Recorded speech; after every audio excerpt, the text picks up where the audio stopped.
This program features live coverage of an African safari and may include animal kills and carcasses. Viewer discretion is advised.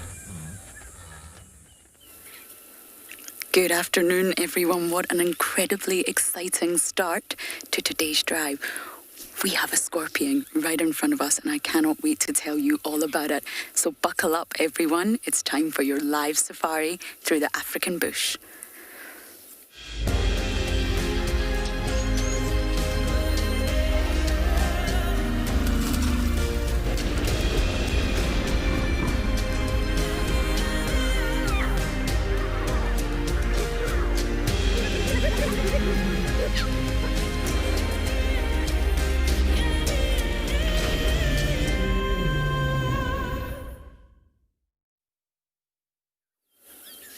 What an exciting start. I don't think I have ever gone live with a scorpion before. Welcome, everyone. It's your sunset safari of today. My name is Lauren. I do have Simon on camera, and we do have a scorpion. Now, I'm not going to lie to any of you. This scorpion was in my bedroom, and we had to relocate it. As lovely as my bedroom is, unfortunately, it can't stay there. So I think this is a tree creeper.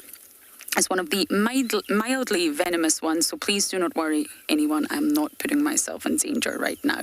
But, of course, this is your live safari. This action with the scorpion is happening right now, so you must talk to us. Please send all your comments and questions through.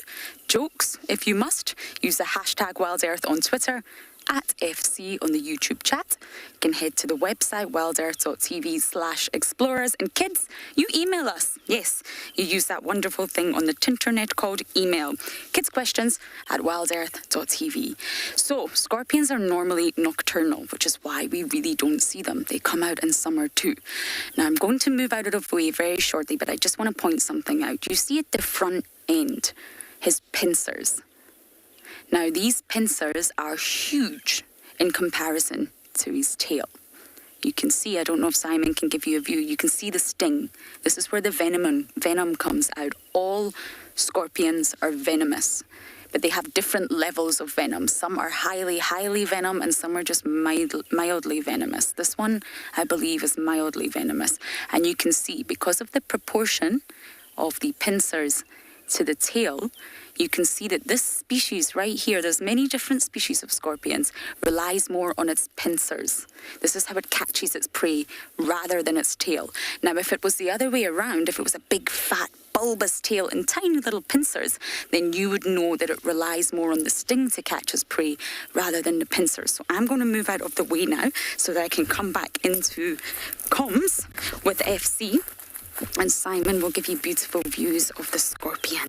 Now, they're arachnids. They've got 8 legs, so they're not insects, as much as people would maybe like to think they're insects. They're absolutely not. They're arachnids. And similar to spiders, you can see that straight away from the fact that they have 8 legs. Can you believe we are viewing this right now? I'm going to jump on the car. The camera might shake a little bit. There we go. That's my body weight happening right there. So the actual tail, the sting part, is called the telson, and you can see it. It flips its tail using muscular contractions, and bam, the sting will hit the prey. And of course, sometimes it can hit humans too, which is rather unfortunate. Now, I could be wrong, but I really do think it is a tree-creeping scorpion, and they're quite common. They are mildly venomous, as I mentioned, and they do like to stay in trees, believe it or not. They're quite docile. They're described as shy. And we did rescue it from the room and released it, because unfortunately it just cannot live with me. As much as I would love it, it's not going to work. That relationship's not going to work. So I think it's the Opisthocanthes asper, but any scorpion experts can disagree with me. Riley, you're asking about symptoms. So all scorpions have neurotoxic venom. There's different types of toxins in the animal kingdom, and they attack different parts of one's anatomy, really. And a neurotoxic venom will attack the central nervous system. So it's quite severe, but not all the venoms are in such high concentrations to do a lot of damage. And when it attacks, I've just been stung by something, sorry. Ow. Not the scorpion, don't worry. So when you are stung, it's going to be extremely painful. You're going to suffer from, I imagine, pain at the bite. They say that neurotoxic venom will be really, really painful at the actual site of the bite. You will feel it immediately. There's no way that you will not know that you've been bitten. And I think you get severe headaches, dizziness, you may even collapse. Depending on the severity, you may of course go into respiratory failure or shock as well, but not from this little guy. Now, I'm sure some of you might be a little bit scared of scorpions, and I understand that, but they really are incredible animals, as they all are. You have two main families. You have the Scorpionidae, and this is what...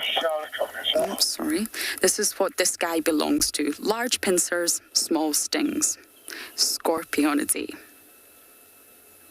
Now, the other family is the Butidae. This family has very small pincers and large stings, the worrying ones. Hariko, you're saying scorpions are just a misunderstood species. Exactly. Aren't they all? Sharks, jellyfish, spiders, hyenas, scorpions. And yes, you can get injured if you put your hand somewhere and you don't realize there's a scorpion there. It will sting you to defend itself, but it's not going to really be aggressive towards you. We have a lot of scorpions in our camp, and you can just sort of let them be. You will require medical attention, urgent medical attention if you're stung by the sort of Butidae family. And the famous ones are the Parabutus. They are the ones that you really don't want to encounter. You don't want them in your bedroom. But this little guy's alive, I promise. That's just because they're nocturnal. Really, during the day, they're totally inactive. And this is a survival trait because they're able to lower their metabolic rate and go unfed for long periods of time. They're ectothermic. So they'll sort of store up the energy from today, and this little guy will become very active at night time.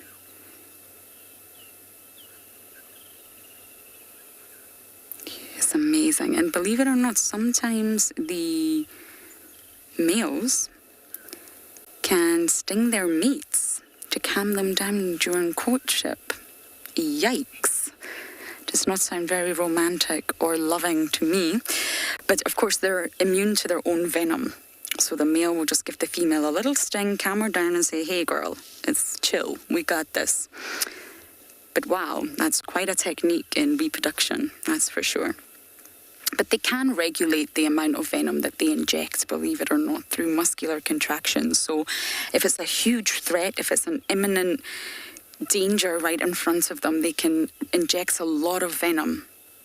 Whereas if it's their mate, one would hope that it's just a small dash of venom.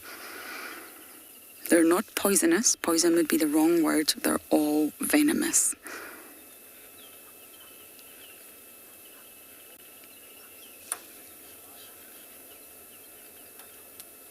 Lazy Boy, you are asking about their reproduction, basically. And they do lay eggs. They've got quite an unusual sort of interesting way of finding one another in this big bad world. So the male will use his sort of sensory organs to locate a female who's left a pheromone trail. She'll leave a trail behind her, and well, he has to follow it to get the prize. And once he gets the prize, I believe that's a good question. I think there's two ways of giving birth in scorpions, believe it or not. Some species actually have eggs that hatch inside of the body and then are released. They're alive when they emerge. And other species, they're actually born alive after quite a long gestation period. It's long. Oh, there we go. It's moving. Ooh. That was a bit of a nosedive. It's longer than most mammals. I'm sure some species of scorpions can actually have a gestation period of up to 18 months. Can you believe it? It's a very long time, double the length of mammals, of course. But I think there's both ways of reproduction in answer to your question, depending on the species. Some eggs will hatch inside, some will be given live birth. Ovoviviparous or viviparous is different ways when you are describing birth in different organisms. I think he's gone, I'm afraid. Well,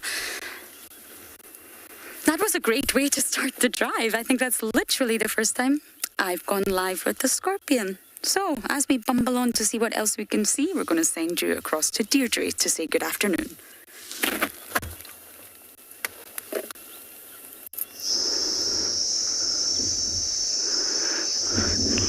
So I almost want to have a scorecard for that scorpion doing a nosedive. I haven't seen it yet, but I'd probably maybe give it an 8 out of 10. I've never seen a nose-diving scorpion. Welcome to Tswalu. You with me, Deirdre, and Darby on camera.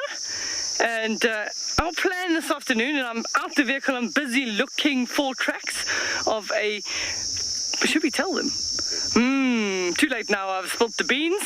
So we are going to be looking for a female cheetah with 3 cubs. So I'm looking for the tracks because she's in this area, so we're in the right area. We just have to find her. She sometimes moves during the day just to keep her cubs safe, so they'll often lie in the shade for a little bit, 10, 20 minutes, half an hour, and then get up, move, go lie somewhere else, and that's just an effective way of staying out of the predator's way. But I haven't seen any yet. I've only seen some wildebeest tracks, and a wildebeest would be far too large for her to try and take down on her own. But if there are wildebeest calves, maybe there's a chance for her. Let's see. Oh, you just see all the butterflies. The wind is blowing very strongly. It's actually blowing all over. It's almost blowing a northerly, but a little bit all over, and all the brown-veined whites from the last few days, you're actually just seeing them go past. It amazes me that they're all going in the same direction. There's none that are just going to be heading up the trail and want to be different.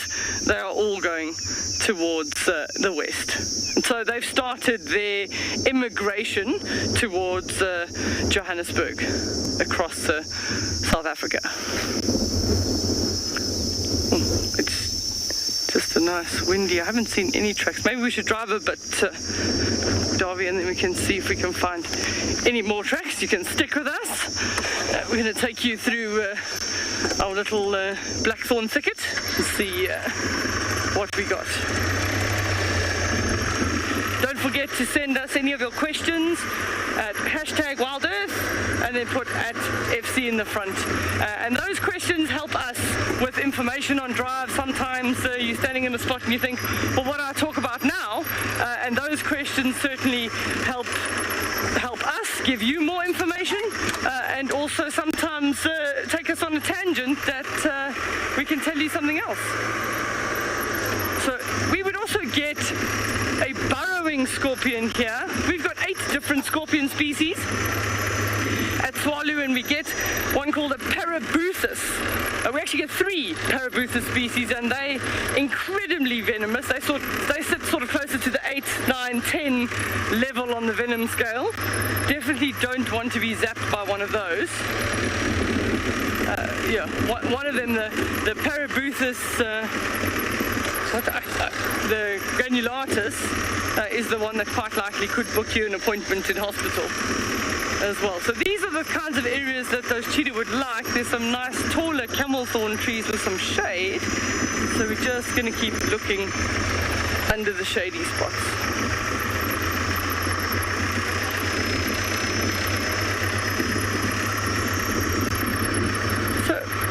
Asking the question, do we get king cheetah in Tswalu? So no, not that we've recorded, because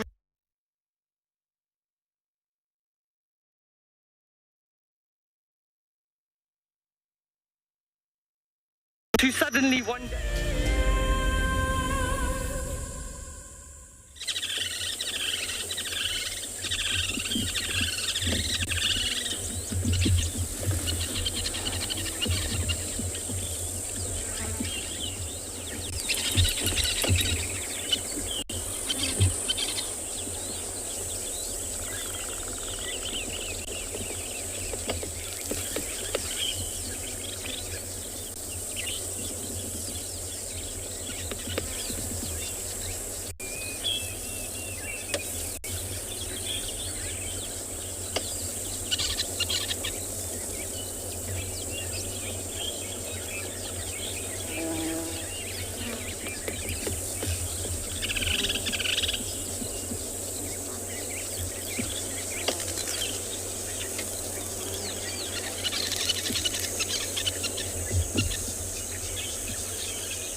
know what happened to Pridelands there. Sorry about that. We're actually surrounded by wildlife. We've got some black and white horses, some Impala, and just keep creeping through the long grass behind us. The Impalas look a little bit wary. We have baboons. Now, the grass is almost as tall as them. Excuse our aerial. They're right behind the car. You see that? You can only see their little heads popping up.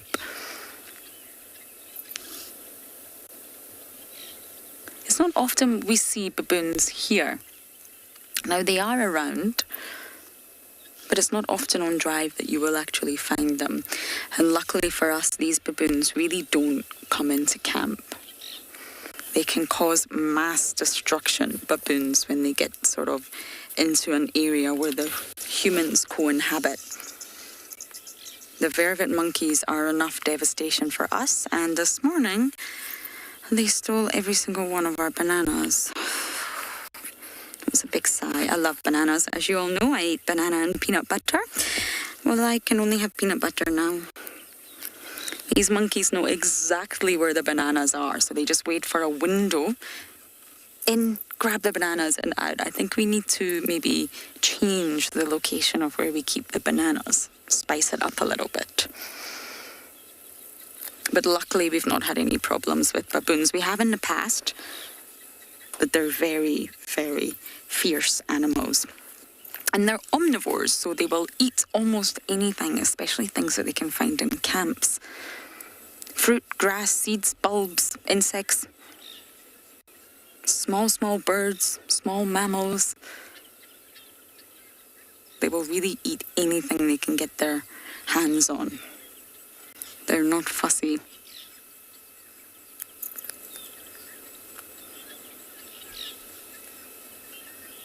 And their name, which I'm probably going to pronounce very horribly, Cynocephalus.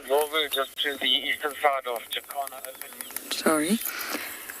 Latin names have meanings. They all have meanings. Every single species has a Latin name and has all been given that Latin name for a reason.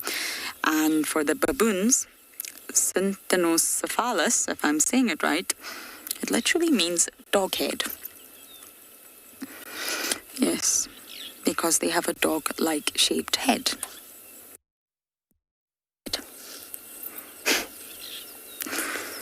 I think there maybe could have been a better choice, but you know. They're heading right towards Trumpeta House. I think we're going to lose them soon in the long grass, so.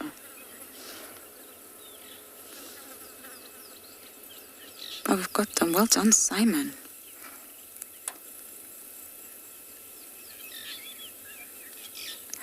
Comment you're asking, do baboons sometimes attack humans? And I've never personally heard of it, but I believe there are incidents that have been reported where they attack humans. They can be really vicious, and I think this would mostly happen in areas around human civilizations, maybe where in a camp, for example, and there's a bit of a clash. But I've never heard of a specific incident, but I do believe it has happened. But it's not common, it's not the norm. They would run away from us. But they are just very large in size, especially compared to the vervet monkeys. It's maybe a little bit difficult to see from here, but they are really large in size. We've got some of them just walking over this side. I can see 2 or 3 of them. It just shows you how long the grass is. And they also see in colour, which is quite remarkable. And it's an adaptation to allow them to see the fruit. Fruit is it makes up a large bulk of their diet. So they want to see the fruit that's ripe and delicious. And of course, due to their coloured bottoms, that scarlet colour that the female goes around her rump, as well as her anal genital swelling, yes, It's colour, it's visual, it's a visual cue. There would be absolutely no point in that happening for the female. And I'm not talking about the anogenital swelling. I'm talking about the skin that turns scarlet, the sexual skin. There would be no point in that change of colour, that wasted pigment, that wasted energy, if it was not received on the other end. So that factor alone tells you two things. One, they're highly visual, and two, they can see in colour. Otherwise, there would be no need for that bright red skin to happen when the female is receptive to mating. She's obviously not emailing. Why did I just say emailing? Sorry, baboons don't email. I don't know why I said that. She's advertising her estrus cycle to the males. Or maybe they do email. What do I know? It wouldn't surprise me in today's world to find a baboon at a computer. But in all seriousness, baboons are promiscuous. So there's a lot of mating. And apparently, the females can mate up to 100 times with various different males. Now, that's a lot. I'm not sure how much I can comment on that, but that is a lot of mating during one estrus cycle with different males. So very, very promiscuous.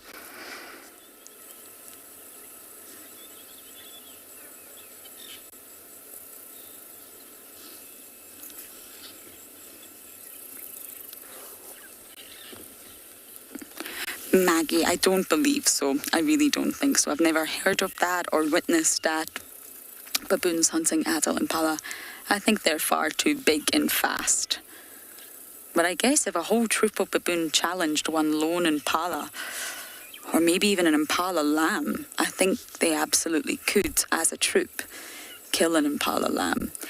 There's lots of stories. Last year there was two. There was one incident where a baboon took a leopard cub up a tree. And separately, on a different occasion, there was a similar story where a baboon took a lion cub up a tree. So I think an impala lamb, if it could get one, they could easily catch it. But it's not definitely something that they would eat or feast on. They go for much, much smaller organisms.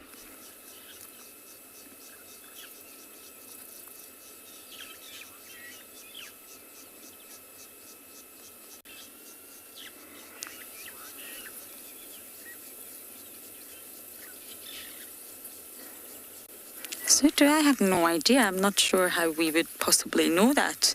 They're very mobile animals, so you can see they're moving quite fast. Simon's doing a great job, and there's lots of properties around here. I think that's the main factor with the northern sector of the Sabi Sands. Bufusuk, Torchwood, Juma, Simpambili, Arathusa, Hoffman's, Little Gowrie, Chitwa, did I say Torchwood? Torchwood. In Koro, right up to the Kruger boundary. So we have boundaries. Unfortunately, there's areas that we cannot traverse. But it doesn't work like that for the animals. They can move. So troops can come and troops can go. I really have no idea, but I really don't see that many baboons.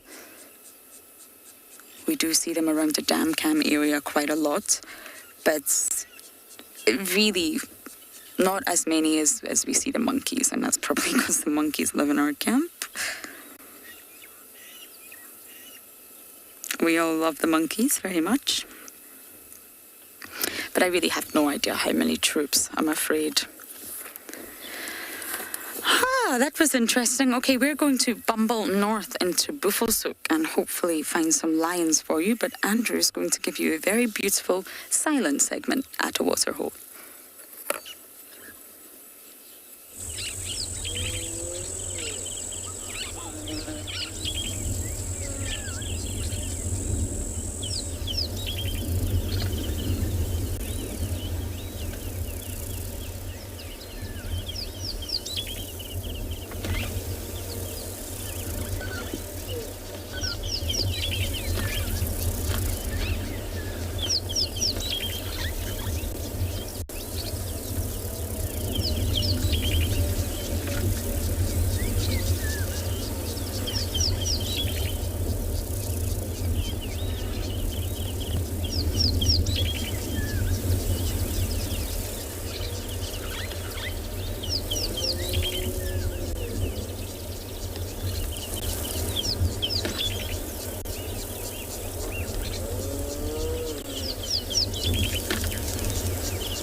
Good afternoon, everybody.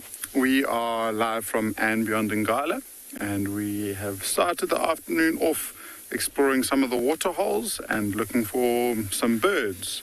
And my name is Eric, and behind camera, as always, is BK.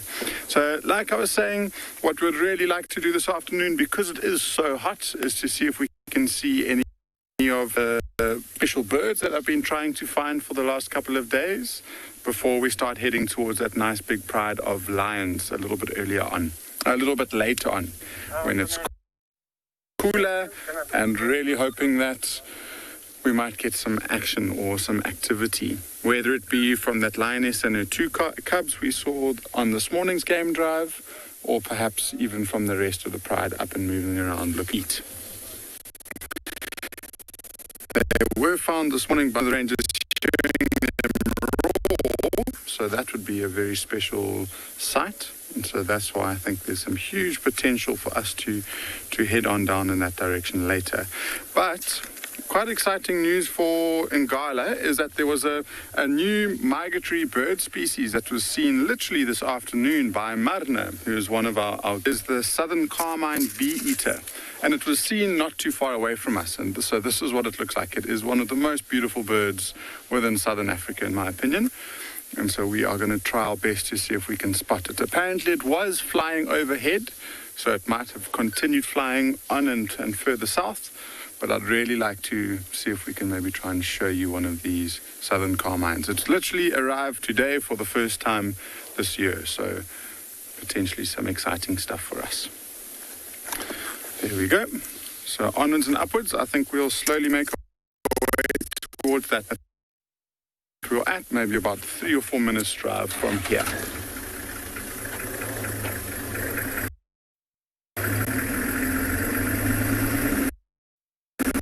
So, whilst we're driving, trying to get to the water, we'll send you across to Tswalu.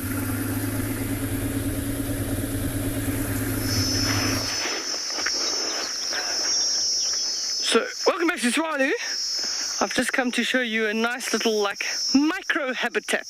So what we've got here, still busy growing if you look relative to me, some camel thorns. This would have been an area where there would have just been a distribution of seed pods.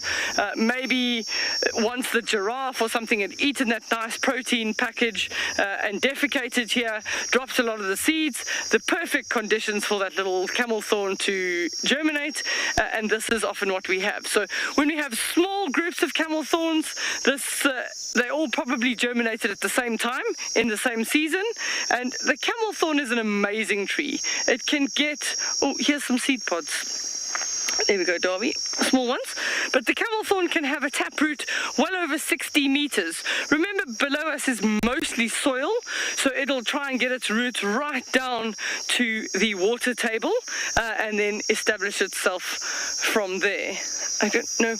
I'm going to go round and see if I can see which birdie decided to be in here. So remember, whoever was watching with us this morning, we saw a scaly feathered finch on top of the bush, and this is what I would say has been busy here, bringing in little bits of grass to make, it's a very sort of messy grass nest, bundles it together, and then that'll be sort of a roosting spot for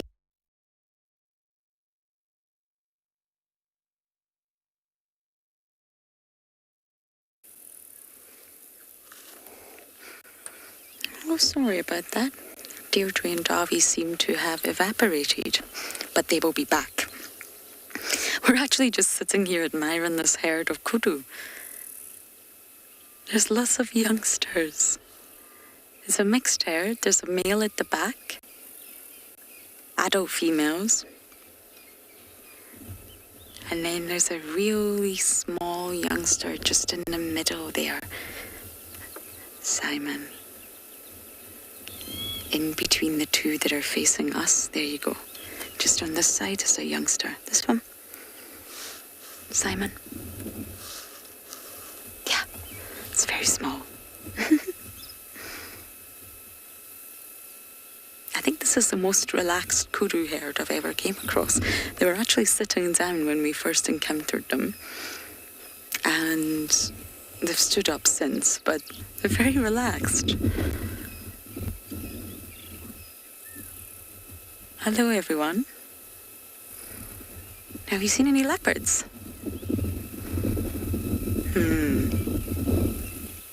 I think that's a no. They haven't seen any leopards.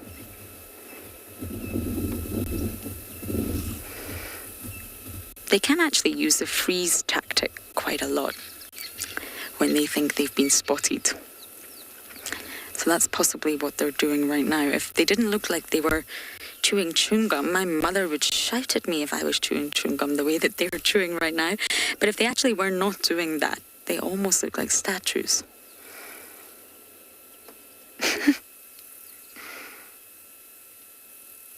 I was never allowed to chew chewing gum like that. And of course, it's not chewing chewing gum. She's chewing the cud.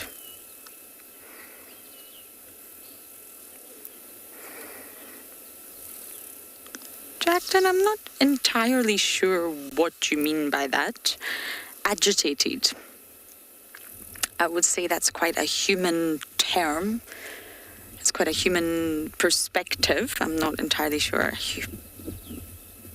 Agitated. Oh, I'm not sure. I mean, are you referring to with our presence? If they were agitated with us, they would literally just walk away. If they were annoyed with the vehicle or they don't want to be around the vehicle or our presence, they would just leave the scene and walk off into the thicket. If they were agitated with the oxpeckers, I can see oxpeckers landing on some of them. It's not pleasant when a bird uses its claws to dig into your hair and jump on the free ride. It's also not pleasant when it pulls out the ticks. So if they get agitated with that, which you do see quite often, so maybe we can use that word, they just shake them off. They just move and shake and kick until the bird flies away. And if the oxpeckers are persistent, then they'll just keep shaking. So I'm not sure if that's what you mean, but I hope I answered your question. If they feel a threat is coming, if they feel threatened, they generally tend to either freeze, don't move a muscle, do not attract attention, especially if they're in the thicket, because they've already got quite disruptive markings. If you look at those lines going down the side of their body, it's already breaking up their body outline.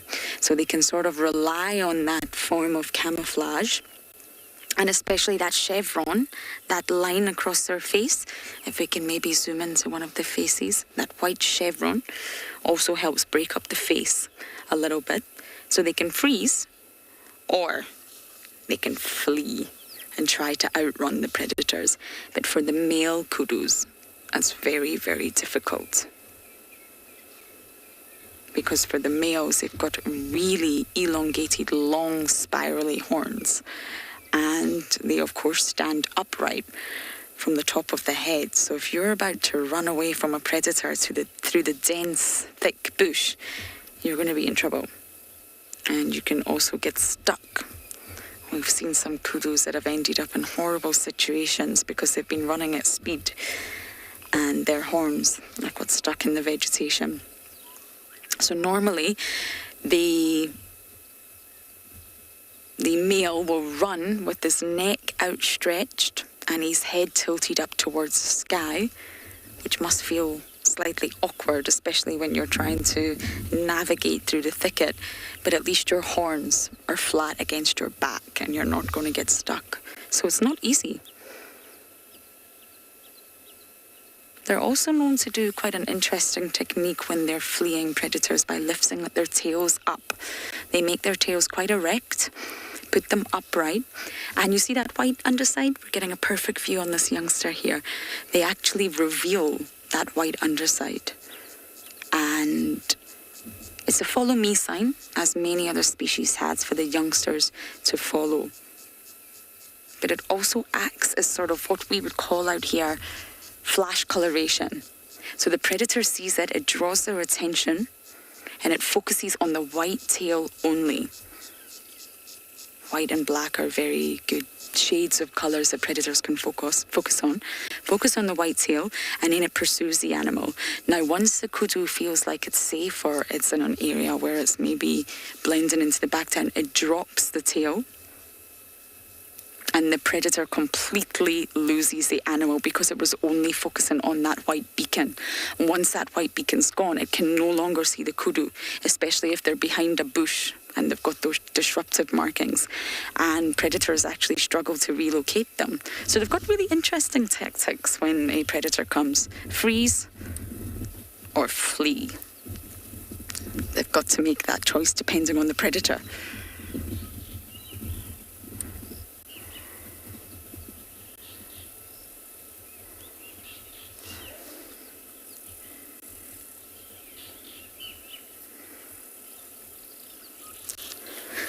Lorna, I think probably the best way to answer your question, rather than me rambling on, is to show you an image. I think a visual image is a lot easier for you to see. So, I've got my Game Ranger book open here. Now Simon will take a look at this image, this one here. This is a female, no horns, and you can see they have got stripes going down their body. They've also got a little rump here that's very, very obvious. That sticks out. They've got the line, the chevron in between their eyes. Humongous ears, the kudu, and they are very, very large. The fully grown females are very large. Now I'm going to turn the page, Simon. There we go. And I think this is possibly the best one we're going to find of a female Inyala. So they're very, very similar when you look at them. And they also exhibit disruptive markings. There's far more lines on a female Inyala. You see that? It looks more like a barcode than on a kudu. Slight difference in coloration. They're a lot more fawnier. But I do wonder if that maybe differs from area to area, and they're not as big. They don't have the hump on the back, see the absence of the hump, and they've got quite a rounded body. When you see them, it's quite round, and yes, they're not as big. So they are very, very similar, but once you see them once or twice, it's quite easy for you to tell them apart. I think the images make it a little bit easier to see that than my descriptions. But the males are, of course, completely different. There's no way that you could confuse a male Inyala with a male kudu.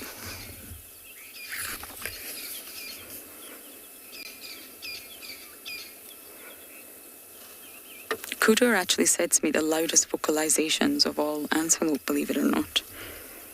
They will also bark, I think you can call it a bark, a really deep alarm call.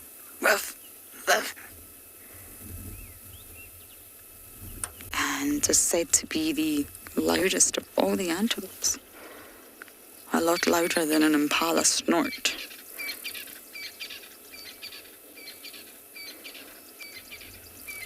Now we're back to sitting down now. We're nice and relaxed. You see the young boy in the background there? How do I know he's young? Well, these horns are very short. He's not a fully grown bull.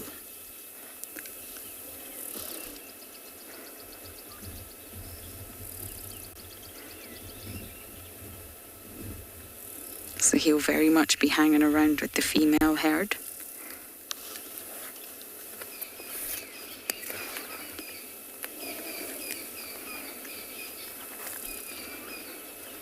And I always talk about senses. And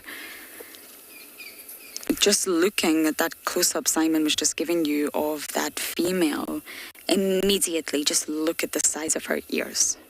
They are completely out of proportion. They're huge. They can swivel independently. And just like wild dogs almost, they're like really large satellite dishes. They can channel in the sound so accurately. They can also pinpoint the exact direction that sound is coming from. And that's, of course, their key. They don't need hearing to find food. They've got their food. Look at them chewing away quite happily.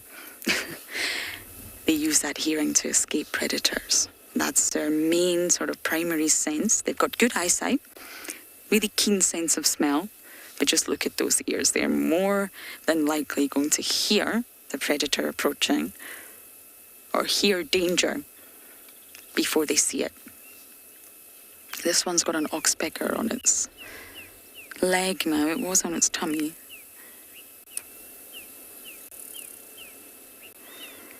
If you go down a little, there you go. So they don't always shrug the oxpeckers off. And sometimes you see oxpeckers pecking away at the most sensitive of regions. Okay.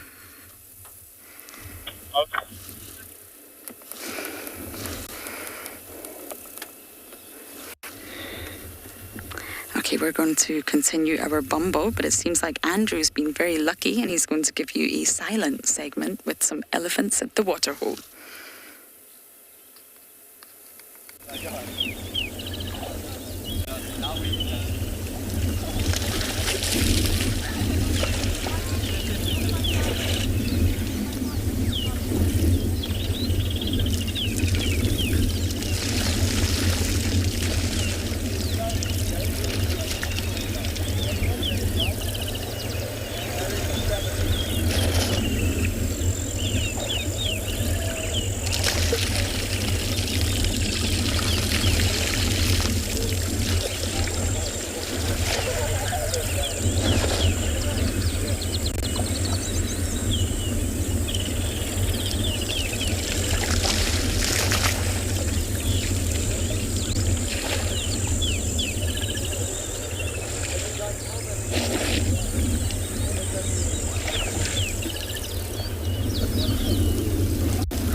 So no luck yet with that Carmine bee eater that we set our sights on. We've just basically driven around in the kind of the direction that Marina saw that bird flying over. So she saw it flying in a southerly direction in that way. And along this road, we've got a long line of power lines that these Carmine bee eaters will often sit and rest up on. So we haven't seen anything yet, so I suspect that it just continued on flying. And so we might just carry on with the rest of our drive and slowly start making our way into the direction of where those lions were left this morning. There's actually just up ahead, there's a small little pan system. It's an old quarry actually, that's got lots of water in from the rains. So we'll quickly see if there's anything that might be there to drink. Maybe a couple of smaller birds that are around. It's just over here.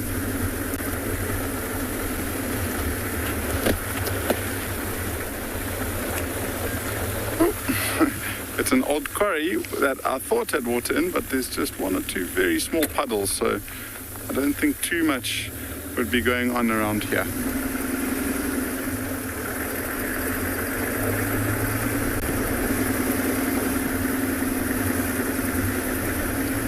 So one thing that I've noticed with this season, and I think it's a combination of those nice early rains and beautiful hot weather, is the grass on Rengala is probably the longest throughout the reserve that I've seen it, especially at this time of year. And looking down the road, those little white fluffs of grass is a specific type of grass called Natal Red top, or Melanus repens is the scientific name.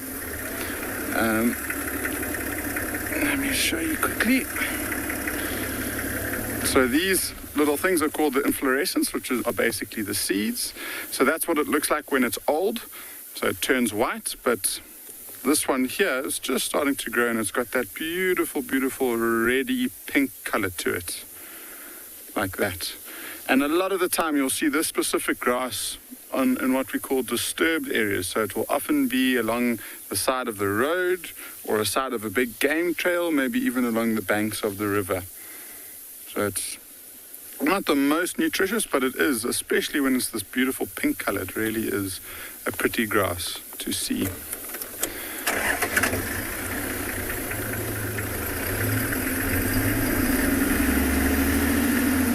Okay, so one last time, another waterhole that we're going to be checking.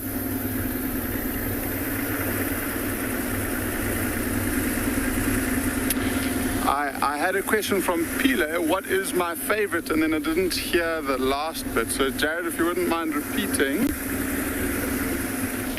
What's your favorite bird? My favorite bird, thank you, BK. My favorite bird has to be an African scops owl. It is one of the smallest. There's a slender mongoose. Oh, it's just crossed the road. We can see if we can see it again. So Pile, favorite bird definitely is the African scops owl. Can you see it? There's a slender mongoose somewhere in here. You might just be able to see its tail. Yeah, there we go. There's literally just the end of its tail. Good spotting. Didn't realize that they climb trees so well. Pile, I think one of the reasons why African scops owl is my favorite bird is because of the call. It's got one of the best calls in Africa, and you hear it at nighttime in the bush, and it just brings back really good childhood memories of us camping in the bush, going up into Zimbabwe and other areas throughout southern Africa. It's such a tricky bird to find because they are just so camouflaged. But up at Safari Lodge, we're lucky enough to have a resident scops owl that literally flies around our room. I'll show you. Yeah. There we go. So it's almost the same size as the barred and the pearl-spotted owls that are quite common within the bush, and we see them on a regular basis. But this guy over here up at the top, the African scops owl here, is super tricky, and just look at how camouflage its patterning is. And so what it will do is just sit right at the junction of a horizontal branch and the main stem, usually, especially during the daytime, and it just doesn't move, and it looks exactly like the bark, especially with its eyes closed. So this little guy here is by far my favorite bird. The plan of looking for birds around these small little water holes doesn't seem to be working too much today. And it might just be that they, like a lot of the mammals, are just feeling a bit too hot, and so they are less active now. And as it starts cooling down, hey, there's even a tortoise. At least we're seeing other things. Can you see it there, BK? And that over there is a leopard tortoise.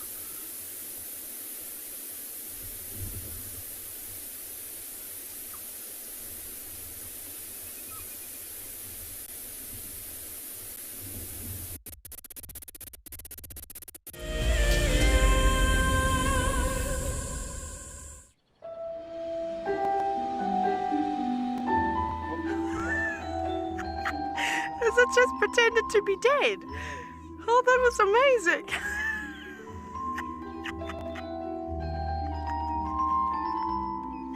I can't. How do I? It's like that is hands down the coolest. Expect the unexpected here on Wild Earth daily. Have you been watching Wild Earth and dreamt of being right there on safari with one of the guides? Well, now you can. Wild Earth is offering you a chance to buy a ticket to dream. You or a friend can hop on board a live Wild Earth show and join our guide on safari. The ticket is redeemable at any of our locations, anytime in the future. Only a limited number of tickets are available, so don't wait. Get your ticket now and start dreaming. Terms and conditions apply.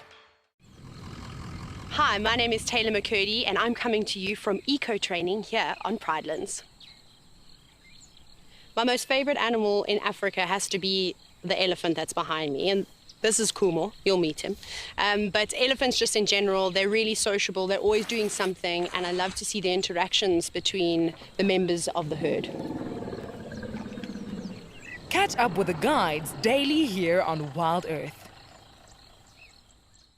Wild Earth is launching our brand new Explorer program with an opportunity to win a very special Wild Earth expedition. The lucky winner will get a behind-the-scenes Wild Earth experience at the magnificent and beyond Rengala Tainted Safari Camp. The prize includes a 3-night stay for you and a friend with a chance to sleep out in the unique Rengala treehouse. Become a Wild Earth Explorer and stand a chance to win this and many other prizes. Terms and conditions apply.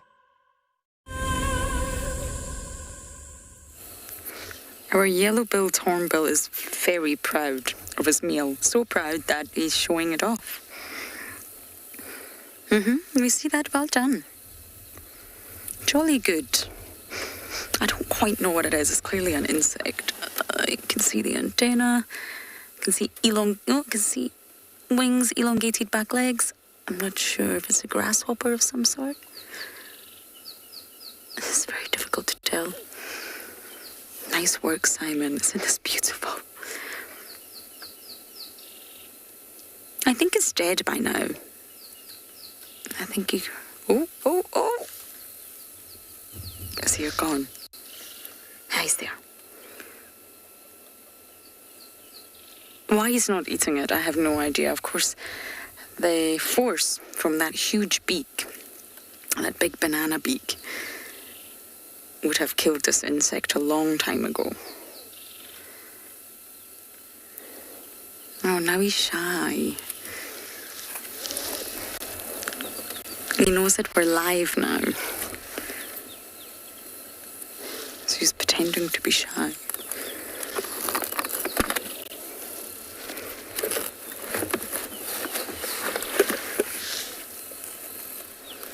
Now, if you think of all the organisms out here that feed on insects, summer is just such a blessing to them all. That's where they really, really thrive, and that's why you will find a lot of birds breeding in this season. It's not really just a temperature, it's not really just a rain, it's everything, and it's the plethora of insect delights that one can feed on. I think we've lost them, though. Let us bumble. We're heading to the Hippo Carcass. or what is left of the carcass. I'm not entirely sure I'm ready for this myself, but I believe there's lots of vultures around. There's hyenas, hopefully. So I think we're going to head there. So I'm not entirely sure I'm ready for this myself, but I believe there's lots of it we're going to investigate. So I think we're going to and see what is there. I'm not sure if the lions are still around. We're going to test.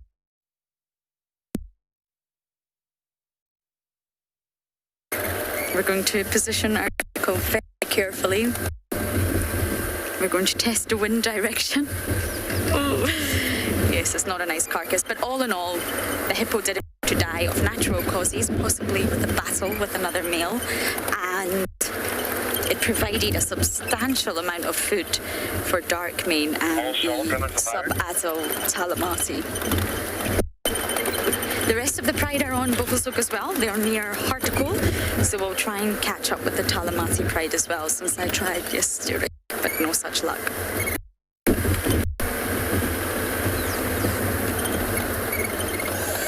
Hello, Mr. Impala.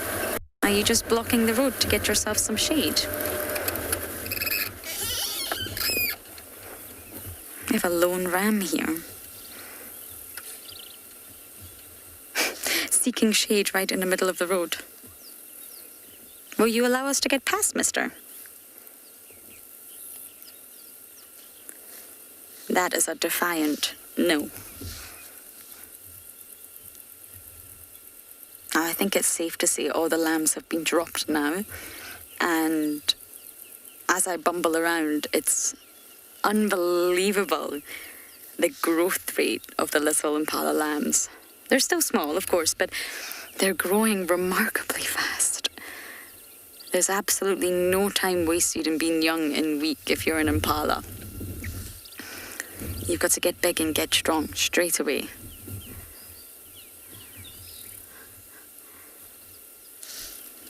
Hello, handsome.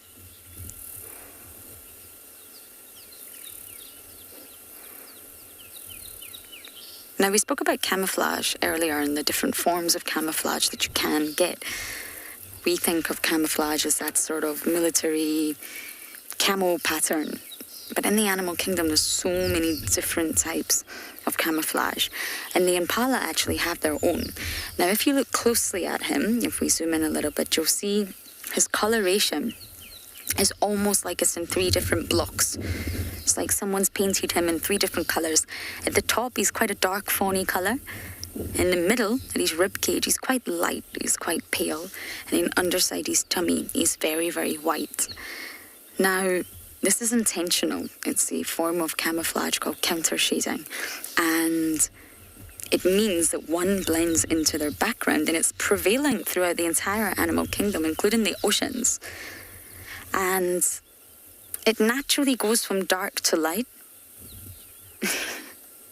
We're talking about you, yes. Yes, we are. And it's, again, to fool the predators, to blend into your background. You're not one block colour. Your body outline's broken up a little bit, and it's very important in fish. It's really prevalent in fish to have counter shade, and when you look closely, they'll be darker on the top and lighter underneath, but it's slightly different for oceanic animals.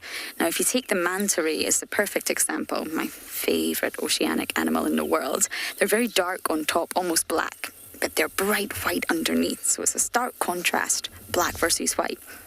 And this is because if they have any aerial threats, actually in the air, or any predators above them in the water, as the predator's looking down, the dark colour is going to blend in with the deep dark depth of the ocean. The darker the better. Light only penetrates in the ocean sunlight for about 50 metres, and that depends on the sort of visibility and how turbulent the water is. But generally speaking, in tropical reef ecosystems, sunlight will penetrate down to about 50 metres, and after that you're struggling. And if there's a predator looking up, so say you're a shark, a tiger shark, and you're fancying a bit of manta ray, and you look up, there's a manta ray above you, it's pure white, and that's going to blend in with the surface of the ocean. If you've ever been underwater and you look up, it's very bright, because you get all the ambient light from the surface in the sky. So that counter shading is crucial to a Manta Ray survival. Whereas it's slightly different for the impala and terrestrial animals, but it's the same effect. The counter shading is allowing the animal to blend into their background. So we're going to have to squeeze past this impala since he's been very stubborn, but we're going to send you back to Andrew and his elephants.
This will be live. No, I don't think so.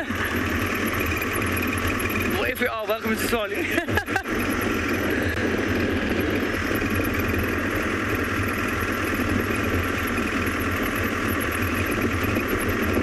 I'm just going to head up to the sociable weaver's nest because we may lose signal going over the dune, but I'm not sure. I don't know if you've been this way out before. Look at the beautiful social weaver's nest, everybody. Welcome back to Tswalu.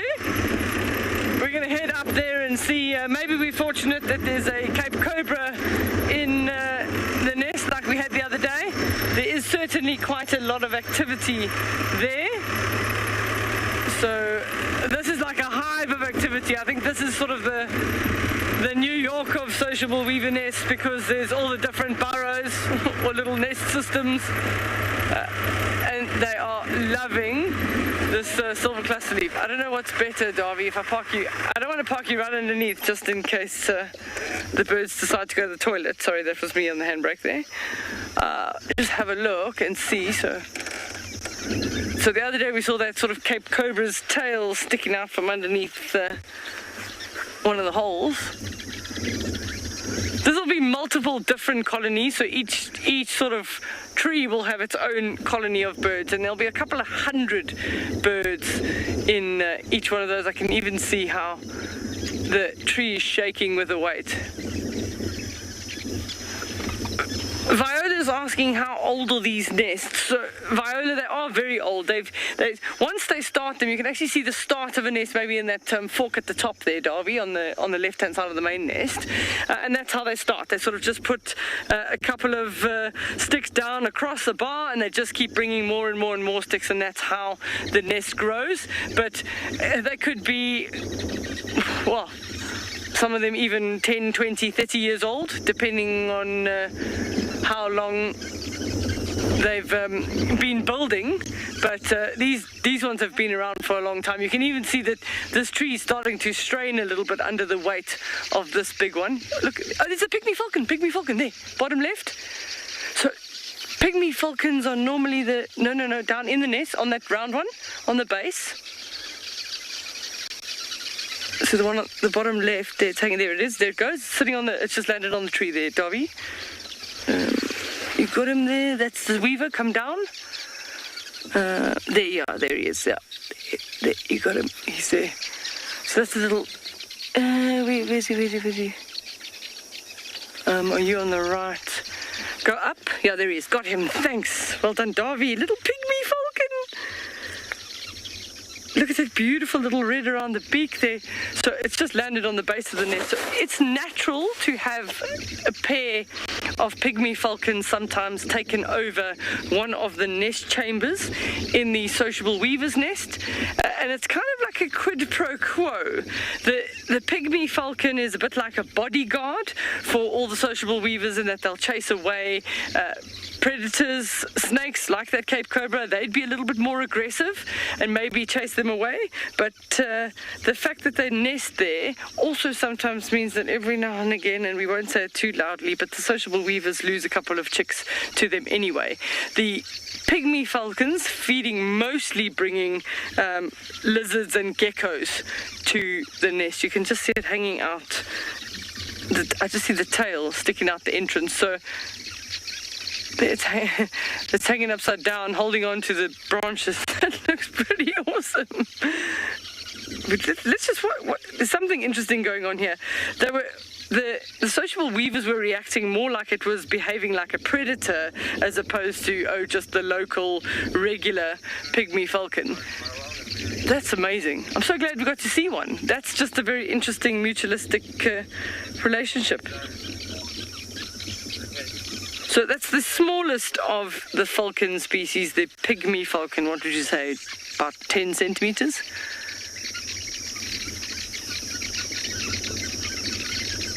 Very, very pretty. It keeps going to the same place, so I don't know if it's trying to establish a new nest there. Normally, if you're looking from underneath and you look up to the nest, you generally find a... So Marcus is saying those nests must be very, very heavy. They are. I can see that this particular tree is taking strain. But what I was saying about the Pygmy Falcon is you can actually see which nest chamber it's got because it defecates just at the entrance.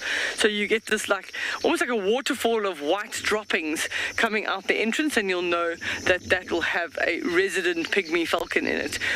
As we go under, we might be able to see a pair of Pygmy Falcons, but you typically have only one pair per sociable weaver's nest. But that was a nice surprise. Davio ready to brave it. We're going to go underneath it. Hopefully none of them decide to poop. And we'll see what's on the other side of the dune.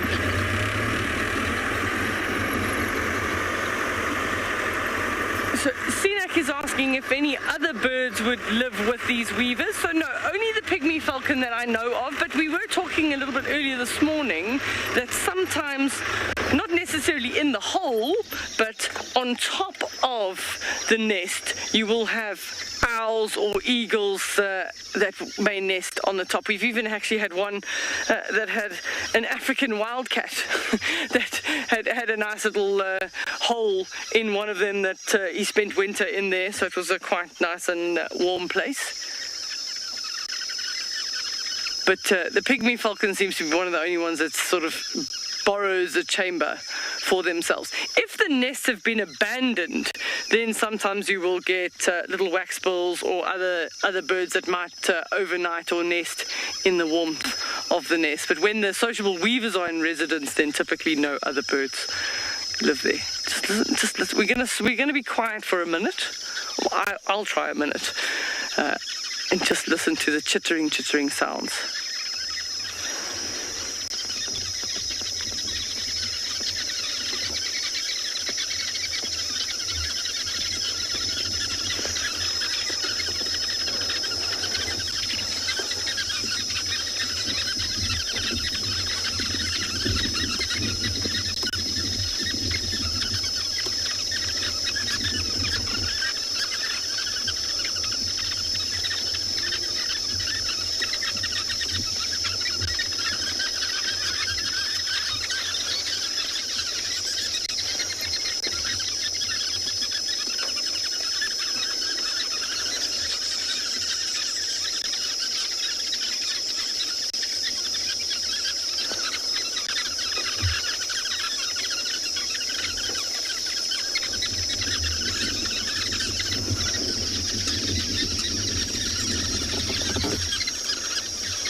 Isn't that just amazing? They're constantly talking, so they're keeping each other in tune. So everybody knows what everybody else is doing, but they're doing lots of nest repair at the moment. There's quite a lot of birds that have come in with little grass stalks just to make the colony expand. They'll have sort of 2 to 3 chicks at a time in a nest, and then those parents will then bring them food. So they typically seed eaters, but they'll actually bring chicks, things like insects as well, in the very beginning.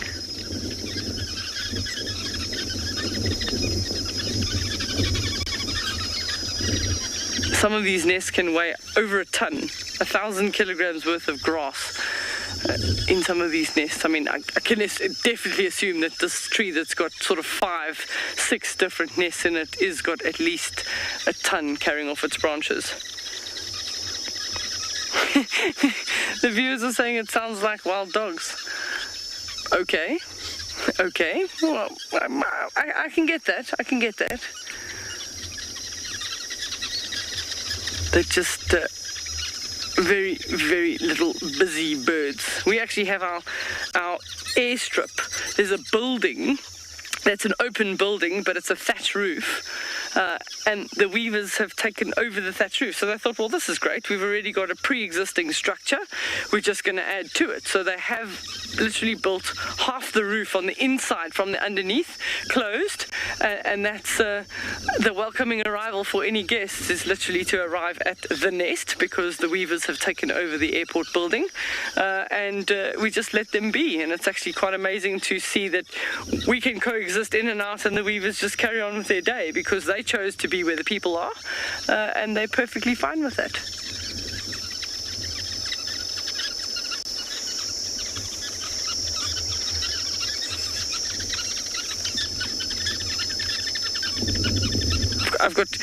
If I look on the northern horizon there, I've got good news and bad news for you, Darby.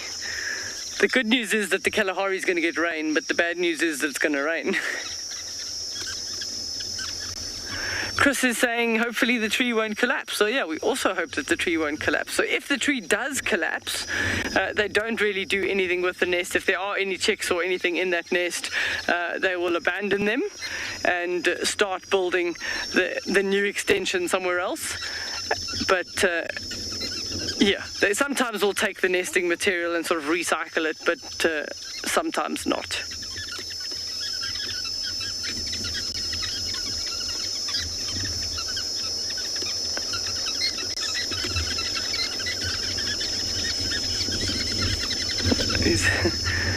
There's one industrious one that keeps coming, and he keeps stuffing more and more in on the top there. He just brings these little, and these little birds, they only weigh a couple of grams each, and they're carrying little grass, probably about 10, maybe 15 centimeters in length. They're carrying that in their beak all the way from where they found it to the nest, and then they weave it in. It looks more like shoving it in, and then go off and find another one.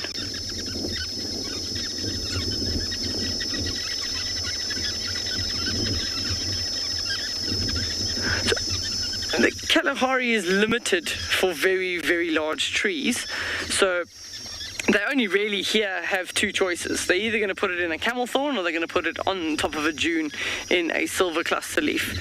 There's the odd one in the boskia every now and again if it's a very, very big boskia, but that also could contribute to one of the reasons why they live as a colony. It makes sense. You want to be so populous in number and have large numbers. You roost and nest colonially, and you can make use of the food sources and the habitat, but it also means that there's not so much competition for nest sites. Can you imagine if each one of those birds in that nest was a monogamous bird that had to build even a smallish nest?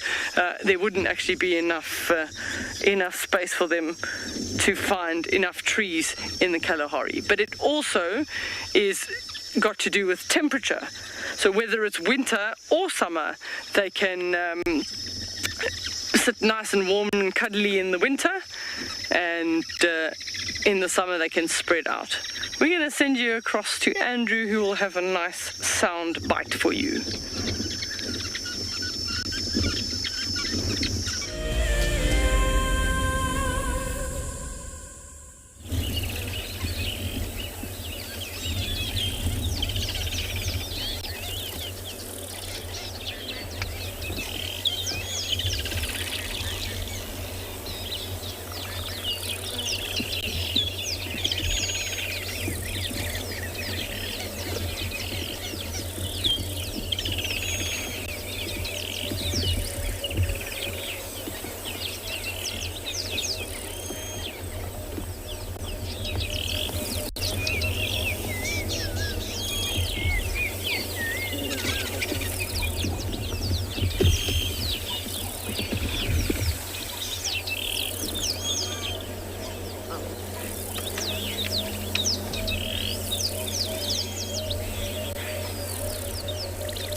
2 seconds.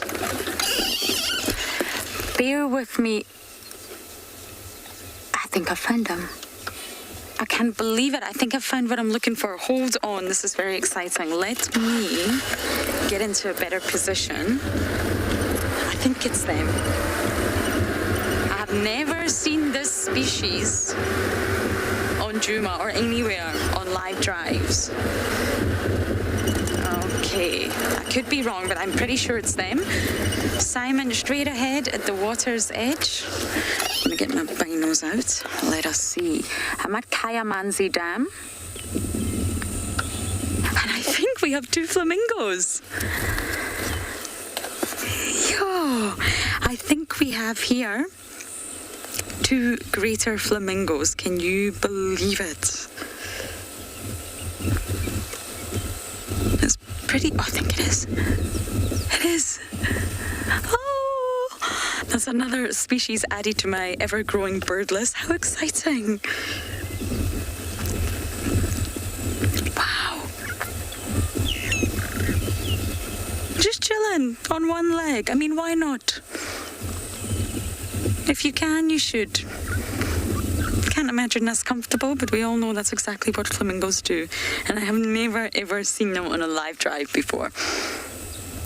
You, as viewers, possibly have seen them with all the different locations, but this is very exciting. They're monogamous. Once again, they say they're monogamous, but are they? And normally the males are larger than the females. So I would imagine here we have a male and female. If, Simon, you could just zoom out a little bit. Oh, it's very difficult to tell from here which one's larger. I think the one on the right looks smaller, but it could be an optical illusion because it's slightly down slope. Now, they don't look very pink, but they are. They're pinkish. The legs are pink. And with the greater flamingo, they're actually larger, believe it or not, and whiter than the lesser flamingo. Lesser flamingos are more pink in colour. And it's not that they're rare or endangered. I've just never ever seen them on any of my drives around Juma. This is exactly why I came to this dam. I had it in mind. I'm going to come to Kayamanzi and look for flamingos.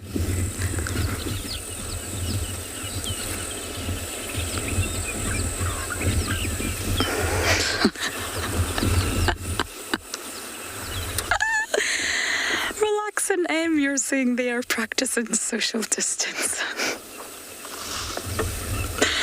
What a very current and apt joke. Yes, they are. Either that or they're having a domestic. One or the other. You win joke of the day. They are at a good 2 meters apart there. Well done, flamingos. You're better than some humans.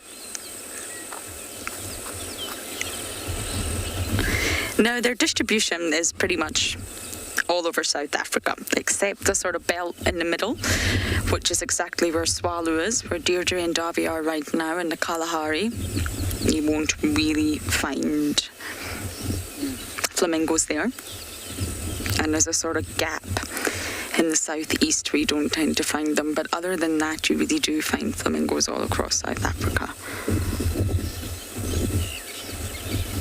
This is so magical. But they are listed as near threatened. So when I said they're not endangered, that was actually incorrect.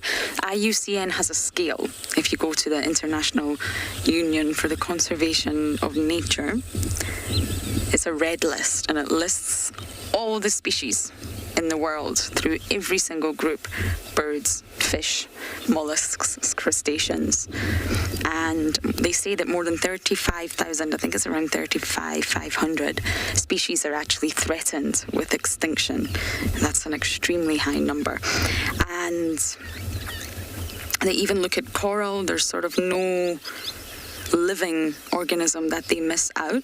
And the data's maybe not always up to date, but it goes from it's extinct, it's no longer present on planet Earth, to extinct in the wild, which of course means there's populations somewhere in captivity, to critically endangered, where they're on the brink. They're on the brink of being lost forever.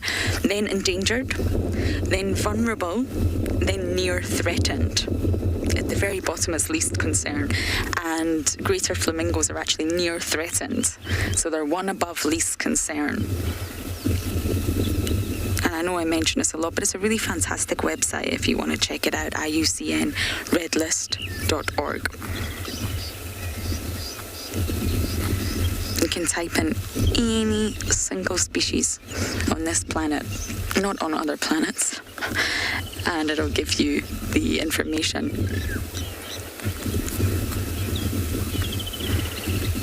And it's constantly updating as well. And it's also a little bit inaccurate for some species like giraffes, but they're getting there. They're working on it. They're constantly collecting information. Now, Shaw, you're asking why do flamingos stand on one leg? It really doesn't look that comfortable. And of course, they can stand on two legs, but I think it's to do with thermoregulation. So birds can lose a lot of heat through their legs. It's obviously not insulated like their bodies. It's not covered in feathers. It's very thin and very scaly, so they can actually lose a lot of heat. And normally when they sort of raise a leg up like that, they're just trying to thermoregulate. By raising a leg up, you can keep that leg closer to the body and stop losing so much heat. Now, it is warm today, but it's not the sort of piping hot summer's day that we've had, and it's been cold previously. So they stand on one leg to, well, regulate their temperature.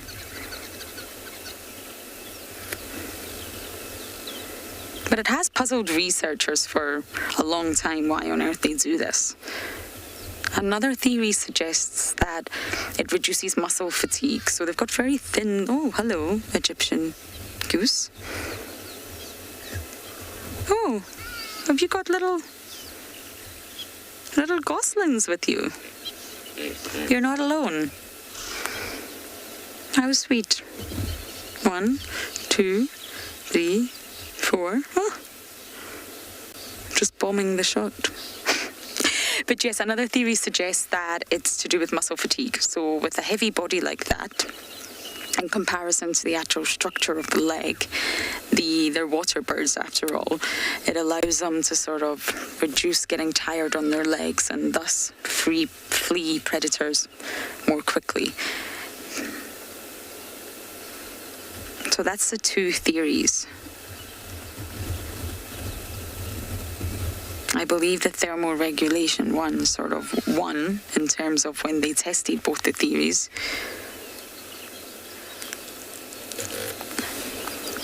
Joy, you're asking what do they eat?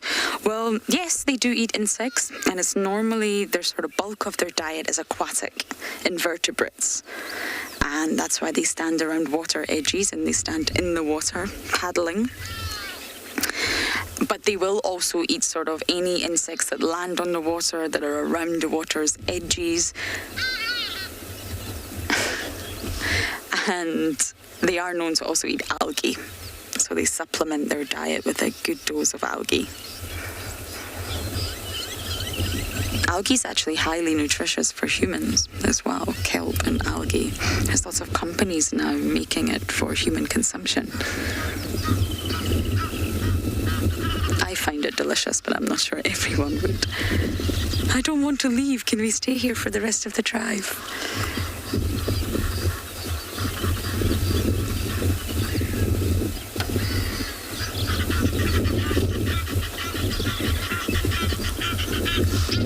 This is just so magnificent.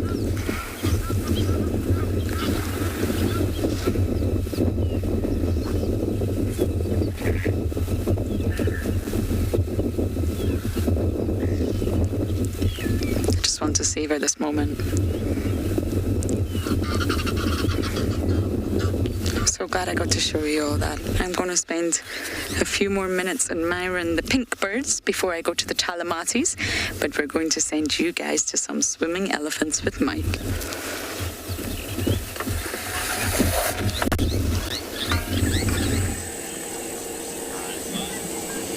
So that's really awesome that Lauren's seen flamingos at Djuma. That's really great. We're seeing something, however, that's a much more common sight. Here at Leopard Dam, the elephants are once again having a swim. This morning we spent the whole day at Ndlovu Dam. This afternoon I think this is where we're going to set up camp. Hi everyone, I'm Mike Anderson.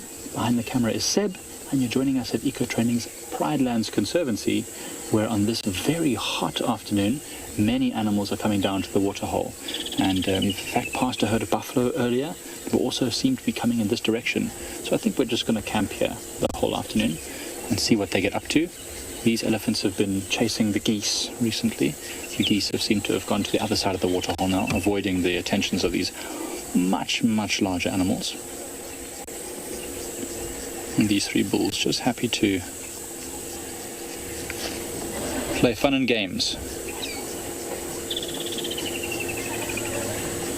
Not eating algae like the flamingo though. The flamingos, I've actually never seen flamingos here. They generally need shallower water, which we don't have in this waterhole. It gets deep fairly quickly, as you can see. The elephant's standing there knee deep. If you can hear voices, that is another game viewer that is in the sighting now. I think they're very excited about the elephants, which is always good. Elephants are very exciting. There's not a lot of wading birds that come to this waterhole because of the fact that it has steep sides and it gets quite deep quite quickly.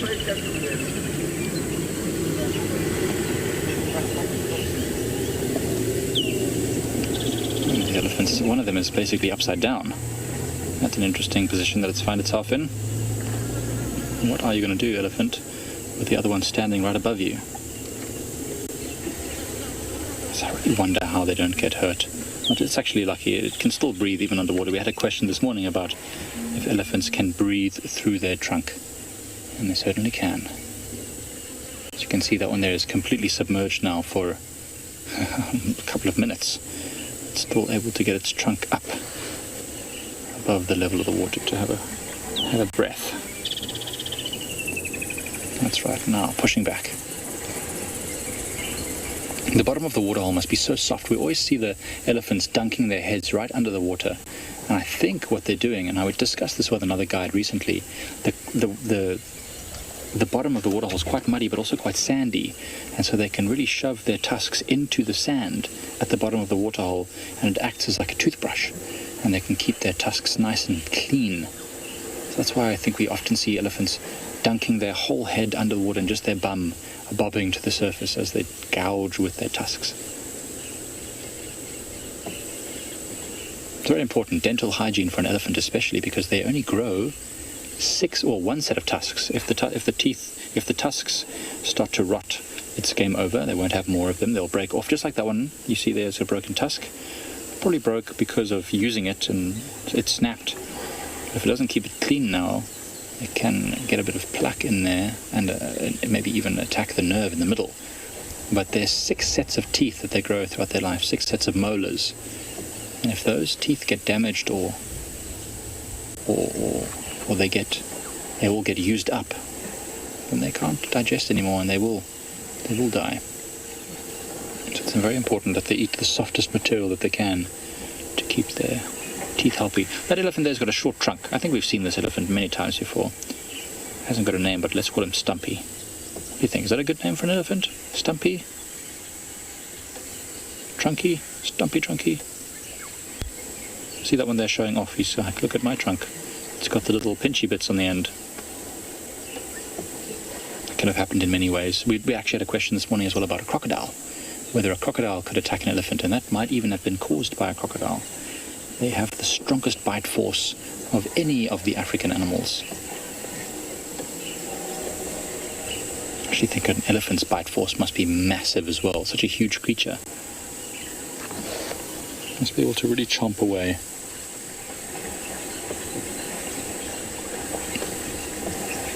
No crocodile's, of course, going to be bothering these elephants, not when they're playing like this especially. They might get stepped on.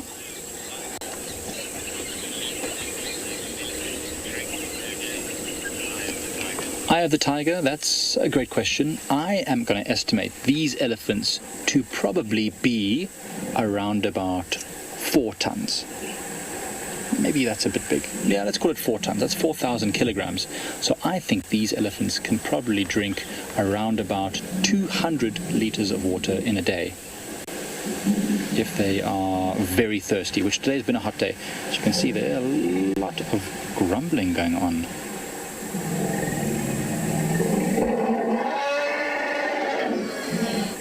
Wow, that's an amazing sound.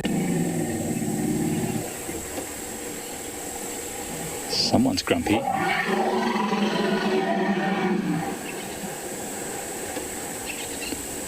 Not really sure what's happening and why there was such an incredible noise coming out of that elephant now.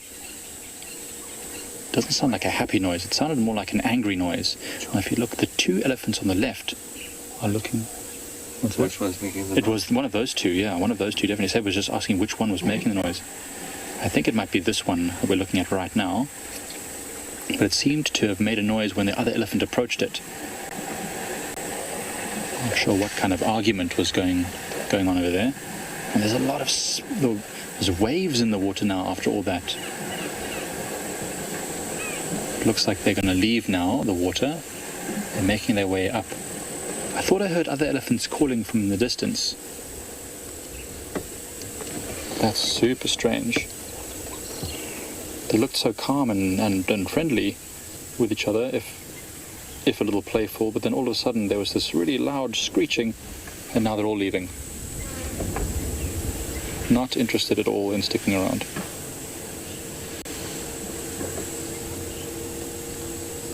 This one here is listening in the distance. I think I can hear the distant rumblings of a train. I wonder if to the elephant it sounds like something else. That was an incredible sound. I actually wonder if they'll do it again. So loud. We often get students in the camp, and when we hear that sound at night, it's so eerie, that cold nighttime air, how the sound travels. That was incredible. Now this one taking a moment to throw a bit of dirt on its back. Maybe that's like a calming thing. Interesting. Wilson's stepbrother, I think they make it with a combination of the 2. Now, the sound probably comes from some vocal cords somewhere inside the throat, and maybe even up through the chest, reverberating through and then into the trunk. And the trunk then amplifies the sound and directs it. That's my theory, although I've never looked at the anatomy of an elephant in terms of how it makes sound. Now, certainly we know that elephants that have short trunks, or smaller elephants, or elephants that have blocked noses, sound very different. So the nose, the trunk, is definitely involved in the sound making process. But I think it's more of just a way to reverberate the sound or amplify it in some way. The sound itself comes from deep inside the elephant.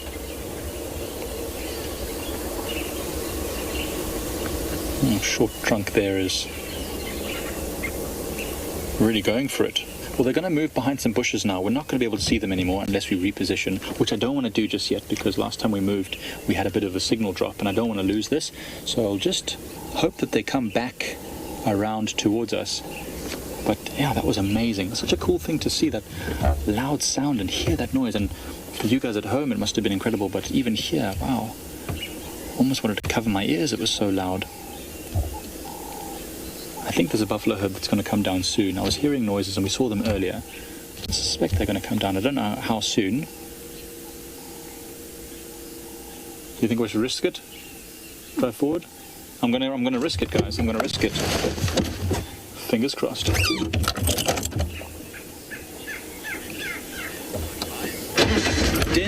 Denzo, a big male elephant would only chase a young elephant, I think. We don't have the weird video thing.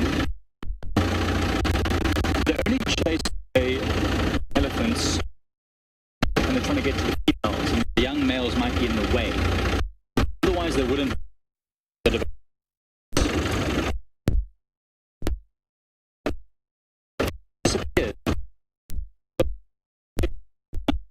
the threat. There they are. But of course, a small elephant. Oh, sorry about that. Don't know what happened to Pridelands. You've actually caught me with my map out. I'm about 80% there with, let me just double check everyone. I'm about 80% there with Buffelshoek, but there's still some areas I'm a little bit unsure about. So you caught me looking at my map. We are on our way to see the Talamasis. They're flat, but we're going to check in on them and say hello. And I am still just moving with go. Woo. This morning.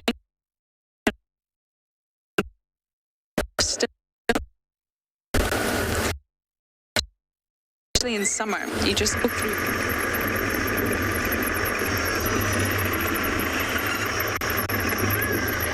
I heard lost feed, but I'm not sure. What? We're either the last feed or he's lost feed. So I didn't hear that. Maybe we must get some more comms. Okay. So welcome back to Tswalu.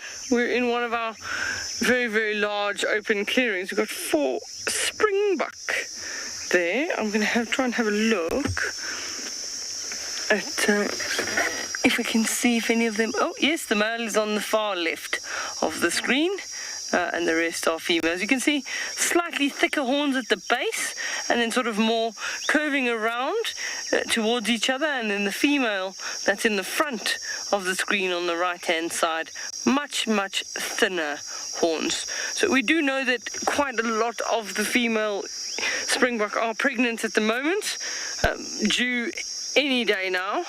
They'll be hiding their lambs in the thickets, and their lamb is just sort of like it's almost sort of like a lighter brown version of the stripe that they have on the side, and they'll hide that baby. The baby will just lie down, and then only when the mother calls it or comes towards it to suckle it will it emerge, and then only when they're a couple of weeks old and they're strong enough will they stick with the rest of the group. There's quite a lot of wattled starling nests here. We were talking about the little wattled starlings that were sort of washing and splashing and bathing in the water yesterday or the day before, and just to show you there's the wattled starling. That's the male. We just got to hope that the wind moves the branch enough to actually see his face. So that wattle on the side of the face, sort of yellow wattle, and then that wattle hanging down from the throat. That is a male wattled starling, and they're monogamous in pairs, so breed in pairs but live in colonies. And then when Davy does zoom out, you can actually see very sort of messy stick nests that they make in the trees. So it's just like just a jumble of sticks. I don't even know where the hole is there for the female to go in and lay eggs, but just messy. There's another one there. So another male by the looks of it. We're quite close to another large colony because I can hear them. They're probably coming in for roosting for the evening. I can hear a big group just further to our south. So I hope all our viewers are keeping a bird list as we go. We've got some really unique ones here in the Kalahari. But remember that if you want to ask us questions, you just hashtag Wild Earth and put at FC, and then we can engage with you on a live basis. So just look at our nice open area. We're just going to carry on going slowly. We have seen tracks of those male cheetah in the area. We've left the area of the female cheetah with the cubs because we weren't able to. She moved them multiple times and we weren't able to track all the way to find her. So we're just going to move on through the open clearing and see what else is around. You find animals animals like gemsbok, wildebeest, they'll be here under the trees. We're looking for ground squirrels, maybe meerkats.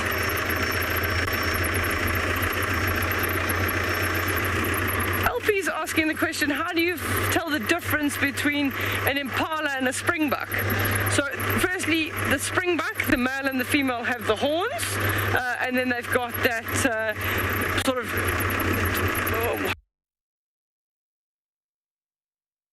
what's it called, a light brown on the top with dark stripe that we on the side, and the impalas, they sort of just more brown, and then they have a white underside, and the males of the impalas are the only ones with horns, like a lyre-shaped horns, and the females without. We've got some Cape ground squirrels here in the open clearing. They're just sort of popping up from all different holes, but beautiful there. So we have been seeing some young squirrels come out. The females, quite interestingly, we know that the females all live together. Oh, that's a nice way of cooling down. Just sort of dig the sand and lie flat with your belly and hope that the cooler sand sort of cools them down a little bit. So just they're all on alert. I don't know if they've seen something in the distance that we don't know about. But there is one looking in the completely opposite direction, so we just don't know. Oh.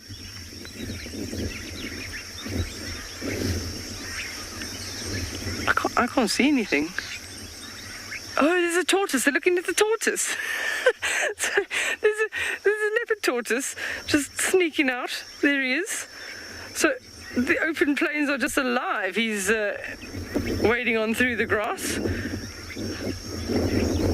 Man on a mission. So you're actually seeing quite nicely, you can see the sort of the like bony plates on the front of the legs, and tortoises actually have a beak. It sounds quite funny, but it's described as a beak for the way that they chop off. They don't have teeth, so the way that they would chop off the grass or whatever they're eating is by closing their mouth, almost like a bird, and having a beak. And then you just see that nice sort of yellow and black camouflage pattern. So a leopard tortoise. And if he turns away from us, let's see if we can see if it's a male. I think that's a female. You normally look at the last sort of scoot on the tail, and if it sort of goes downwards, almost touching the ground, then it's a male. But if it's got a little bit of a curve, like a hollow, then it's a female. And that's, we wouldn't want to tip the tortoise upside down, but you can sex a tortoise by looking at the underside of the shell, the carapace. Playing hide and go seek now. So let me go forward and then we can, oh, he's coming out. So if you had a look at the underside of the tortoise, you would look at the belly. If the belly is relatively flat, then it's a female. And if it's got sort of a concave curve in it, then it's a male. And that's to help them with mating when the male mounts the female. If he's got that slight curve, it kind of matches her shell. Otherwise, he'd fall off. So what would you say? 10 meters in half a minute? It's not too bad. Speedy. Let's. I'm going to catch up with him.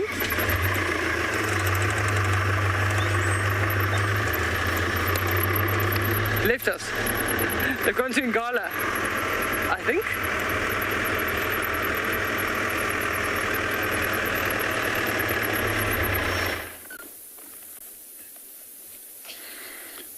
And we've come to the spot where these lions were this morning, and the only thing they've done is moved with the shade.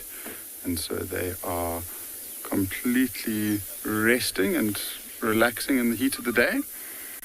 The exciting thing, though, is when they were left this morning, it was literally just the cubs with the one male lion who is in frame at the moment.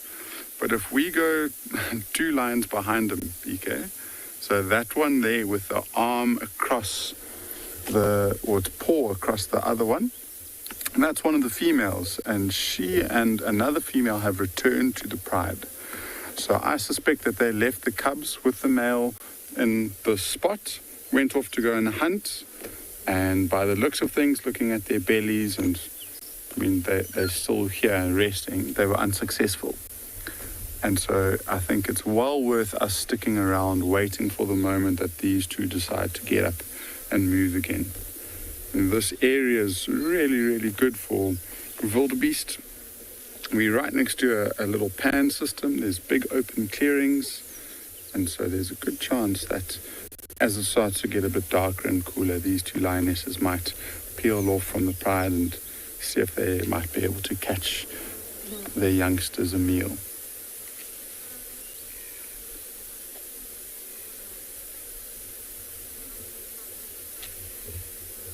I mean, there's a bit of restlessness going on. So that one that's just turned around is another one of the adults.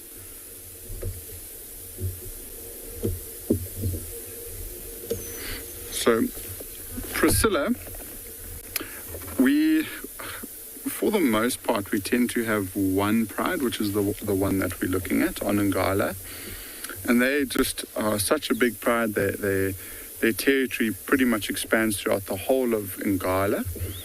They do occasionally move off into the east and go into the Kruger National Park, but they tend to come back within a few days. We do also sometimes see a breakaway pride of this pride. So they're related. The two oldest lionesses of this pride are related to their sisters of the two oldest lionesses of the other pride.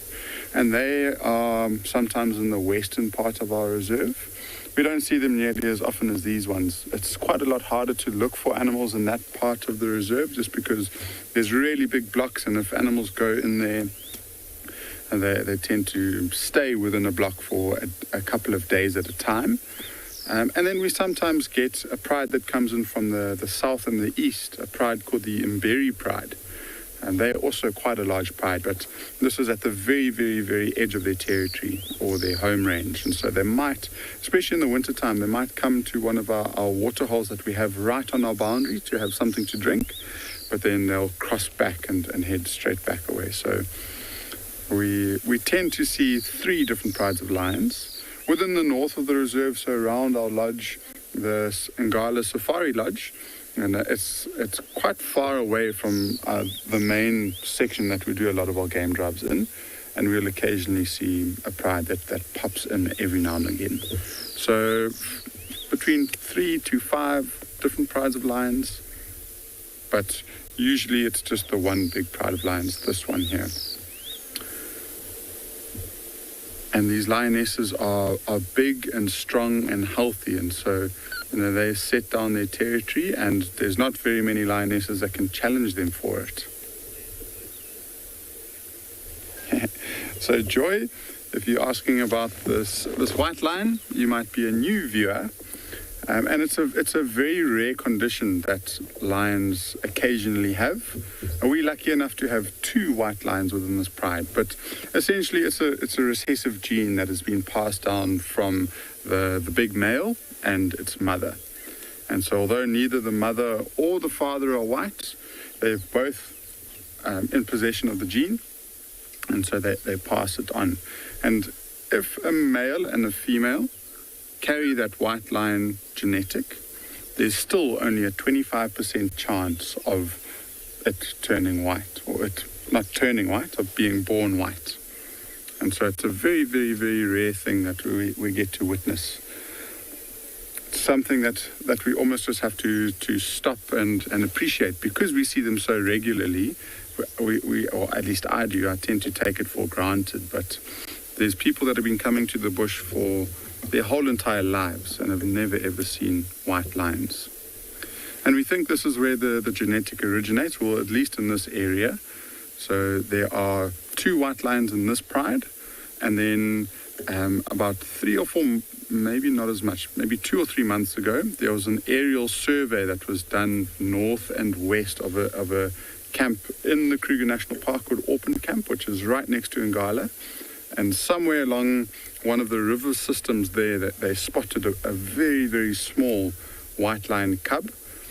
I haven't heard any news from that cub, so we're not sure if it's survived or how it's doing. And then there's another big male, very, very far east, quite close to the border of Mozambique and Kruger National Park. So There are literally only 4 white lions that we know of in the whole entire wild. And of the 4, there are 2 within this pride. So we've got 50% of the world's white lion wild population.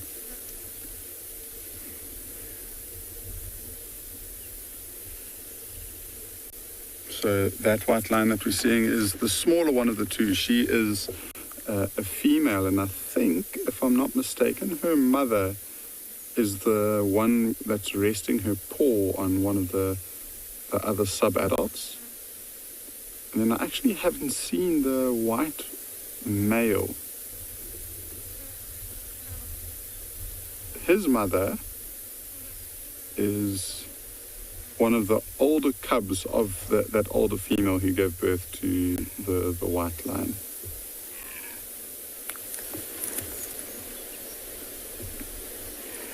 So it almost skipped a generation, actually.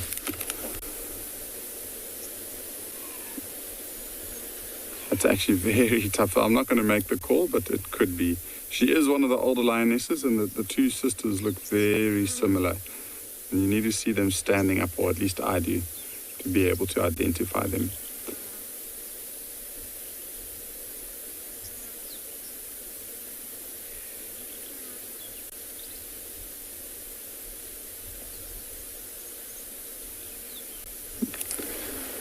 She is looking rather thin. So whilst we wait for our lions to get up and moving, Lauren, I think, has got some potential action on the cards.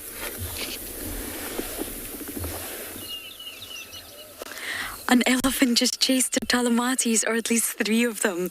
A very, very upset elephant who came to drink at Harticle Dam and chased off 3 of the Talamatis.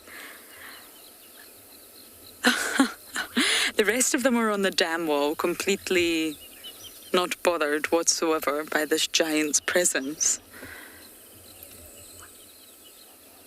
You can just see those are the lions that were chased off, and they're watching him. I think he might chase them again, so we'll focus on these members of the pride rather than the other ones. He was not a happy chappy to arrive at the dam and find an entire pride of lions. Now, the Talamatis killed a young giraffe last night, and I believe when people went to sort of search this morning, not a single piece of the giraffe calf remained. So the entire pride demolished it. And they're all just sitting on the dam wall. It must be nice and cool. They're in the shade.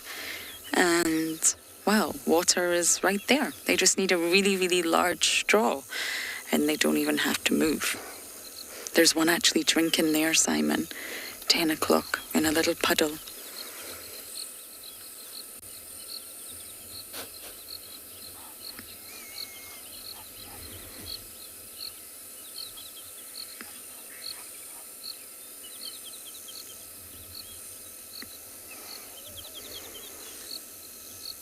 Okay, the elephant's getting mobile again. Let's just see if the elephant's going to be bothered by these lions. Fren, absolutely. They're nocturnal predators, primarily. I mean, you will. That doesn't mean they can't or they won't hunt during the day. I think the elephant's given up. I don't think he's entirely bothered anymore. But yes, primarily they're nocturnal for many reasons. Here in Africa in summer, even in winter, the heat is phenomenal. It gets so hot and so dry. And it can also be humid in times in the low veld. And it would take a lot of energy for the lions to hunt during the day in this extraordinary heat. And therefore, they're primarily nocturnal. They sleep all day, they save their energy, and they're ready to go at night when it's nice and cool. They also use the cover of darkness for their stealth attacks on prey. They can obviously see very, very well at nighttime. But you will find them hunting during the day. We've seen it many times. It's just primarily they're nocturnal species. And you see it a lot in the Masai Mara, where they hunt during the day. Prides will differ in different environments. It's the same species, but they'll have different behaviours, different adaptations to that environment. We also see lions, well, mostly the Nkuhumas, who used to spend all their time on Djuma. I don't quite know where they've gone. They're down south. You used to see them hunt a lot during the day in winter. And that's, of course, due to temperatures. It's a lot cooler in winter. I wouldn't want to run in this heat. I do run and I'm quarantined in this heat, but it's something I forced myself to do. And I enjoy exercising in the heat, but for animals that are covered in hair, it's exhausting.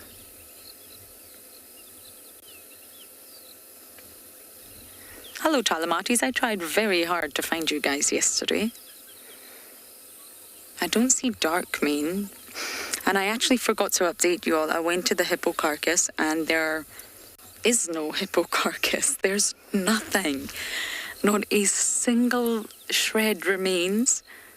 No vultures, no hyenas, just a normal scene at a dam. Incredible. So Darkmane possibly could have reunited with his lady friends.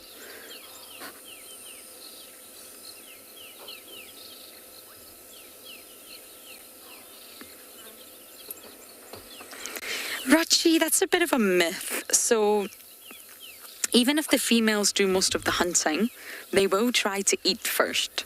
They'll try. They're hungry. You can smell the blood in the air.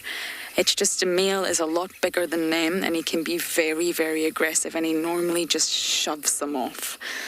I'll never forget the sighting we had with the Nkuhumas.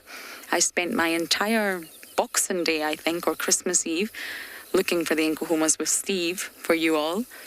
And we drove round and round and round and round, as we do. And of course, as soon as drive, indeed, they came onto quarantine at night time. So we went and got all the staff, and they took down an Impala ram right in front of us. And it was so aggressive. The male, it was either Darkmane or... No, it was either Blondie or Mohawk, sorry. And he was really aggressive towards the females. He hogged the carcass, dragged it away, and he was also extremely aggressive towards the cubs. They're a pride, they're a social cohesive unit, but when it comes to food, We actually watched one of the lionesses pick up 2 cubs, very small cubs, by the nape of their neck and helicopter swing them and throw them away. We actually have the video. It's quite horrifying. Young little cubs being thrown into the air and thrown away from the carcass. Lions can be really aggressive with one another. Yes, if the carcass is big enough, be it a giraffe or a wildebeest or a zebra, then there's enough for everyone to dig in. But it's a frenzy. Be it an impala, well, there's not enough meat to go around. There's such an aggressive scenario that we witnessed last year. So going back to your question, most likely the male will just come in and shove all the females off. He'll either hog the carcass or he'll take as much as he can. And if it's big enough, the females will just eat around him. And you're right, sometimes it's the females that have done all of the work.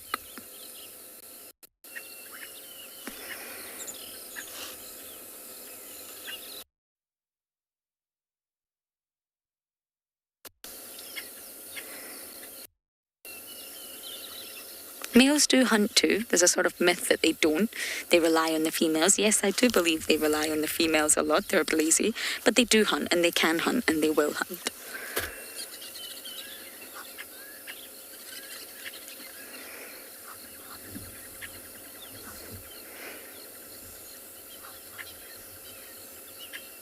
You'll so be happy we're at Hartlepool. And I'm loving being able to show you all different areas. It's such a joy being able to traverse Buffelshoek these days. So we're going to sit here a little bit longer and enjoy our time with the Talamati Pride.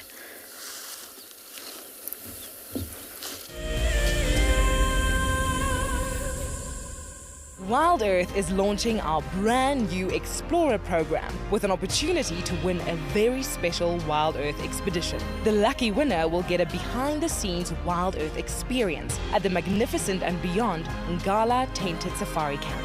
The prize includes a 3-night stay for you and a friend with a chance to sleep out in the unique Rengala treehouse. Become a Wild Earth Explorer and stand a chance to win this and many other prizes. Terms and conditions apply.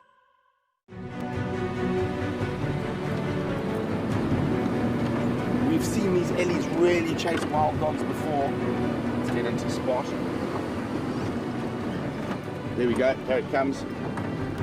Look at that, isn't that amazing?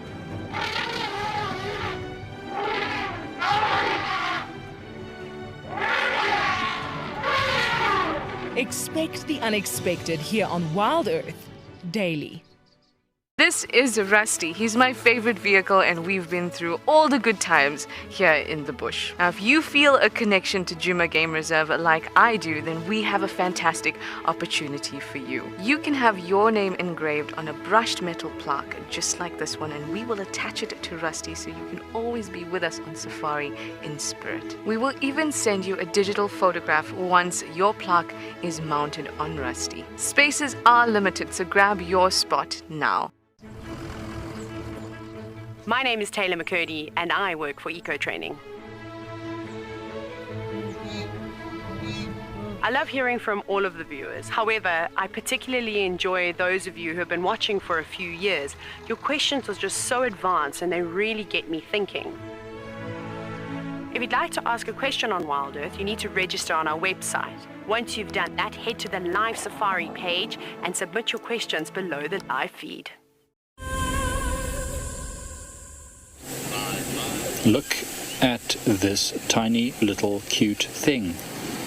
It's a whole herd of elephants that have arrived now with a lot of young ones as well. And they came tearing in here super quickly, and now they seem to be leaving as quickly as they arrived. Very calm herd of elephants, although I don't think it'll stay that way for long, because this happens to be the herd that belongs to the young female elephant that we know as Susan. Well, I can't see her right now, thank goodness, because she always causes a little bit of trouble for us. She's a naughty elephant. She might be, I think that one there. Yeah, there's Susan. She's going to come and say hi, as she always does. Please don't mind me if I have to make a bit of noise, because they do need to learn that the vehicle is not a plaything. Susan! Hey now. Don't be silly now. Susan, don't be silly. So she's a young elephant that's very, very strangely interested in the vehicle, and I'm not sure why, what caused her to feel so like she wants to interact with the vehicles all the time. But she's quite young. She's probably less than 10 years old even. You see how close she came there. Hey, Susie. Now she's going behind the vehicle. Seb is dealing with her. She's a very silly little elephant. And this herd we know very well because they often come to this waterhole. But they tend to go away for a few weeks and they come back. But it's always so nice to see. And I'm glad to see that she seems to be mellowing. She's even a lot better than she used to be. She used to spend like 10 minutes just like playing around in front of the vehicle and doing all sorts of silly things. But now she's learning that the car is not a plaything. And these are the other siblings. And I'm hoping... See, there's a weird thing going on here. All these elephants are very playful today. Look how this one's even shaking its head and being silly. And look at that one over there. He's like doing a back roundhouse kick. Which one? This one right in front here, this one. It was like kicking backwards. It's like they just came from someplace really fun and they're trying to get the fun out of the system. Look what it's doing. It's literally just reversing into the other one. Young boys, eh? This is why they get kicked out of the herds. Because they start acting like this. Being too pushy and shovey, and then they end up hurting each other or hurting the females or whatever, and they get pushed out of the herds because it's obviously not good for them to be hurting the younger, smaller elephants. So look how playful they are.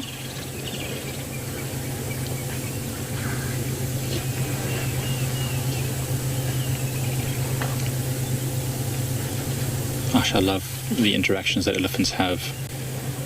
And you can anthropomorphize so much with them, which is not, we shouldn't really do it. But look at that one, I was now grabbing the leg of... It's so weird. And like when my brother and I used to play fight, it was just like that. We would trip each other up and push each other and then wrestle and then play. Look at them all. These are all young bulls. Probably the oldest one is not more than about 17, 18 years old. Still very young. It's like this one here is probably at the age now where it's being pushed out of the herd. That's why it came last. It was the very last elephant to arrive here. It's probably being pressured away by mum and dad. Well, not mum and dad, mum and auntie. What a bully. Look at this elephant.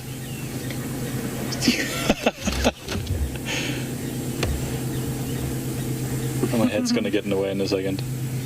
That's so interesting. He's really bullying his younger brother or sibling or friend.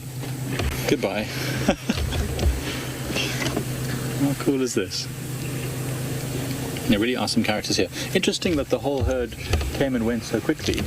I don't know why they did that. They didn't stick around. Probably because of the behavior of these bulls. They're just a bit too energetic. I really wonder where they came from now to have all this pent-up energy.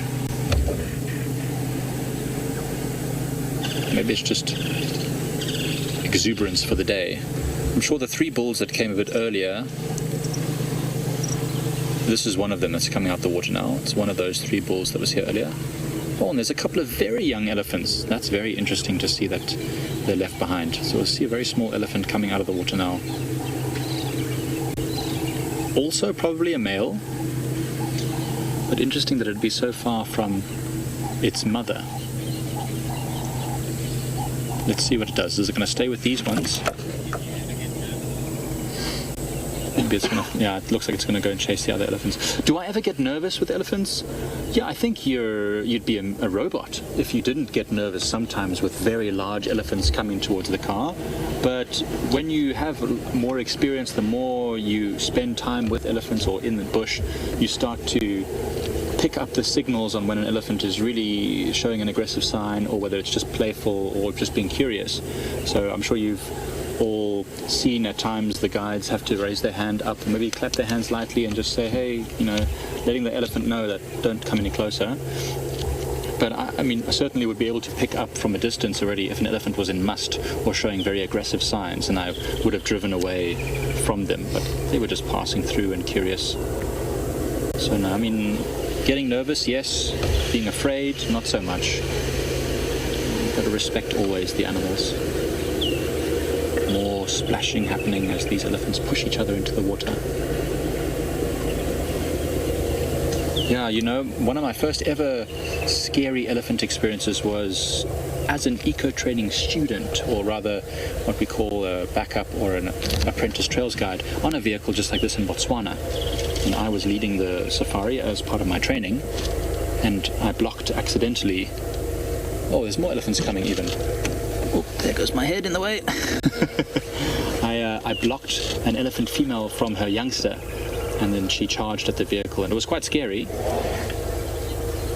But when I moved out of the way and let her baby have space, then she was fine again. So look at this elephant, look how it's acting. It's a young elephant, and it was like this when it arrived. It was shaking its head and acting all strange. I think it's just because they've been playing around with each other, chasing and pushing each other, because their tails are up when they're running off, but we've just been sitting here, so it's nothing to do with us. It's all to do with their interaction with each other. Now you can hear them trumpeting in the background as well. That's really interesting. Well, there you go. They came, they saw, they conquered. Big arguments. It's so interesting. The elephants are very chatty today. I really wonder what's going on. Maybe there is a storm coming, I said. Maybe that's what's happening. Maybe there's some pressure or something in the air. There's something in the water, maybe. I don't know. That was cool. Now it's quiet. Who knows what's going to come next? Maybe the buffaloes. Well, from that excitement, let's send you over to awesome lions at Rengala.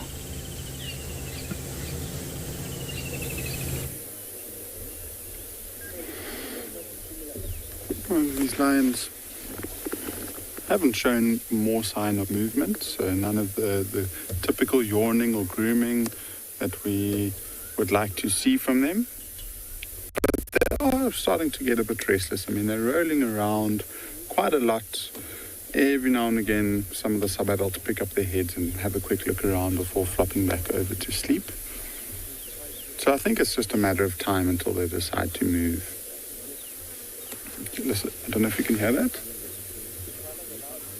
Directly behind us is Impala's alarm calling.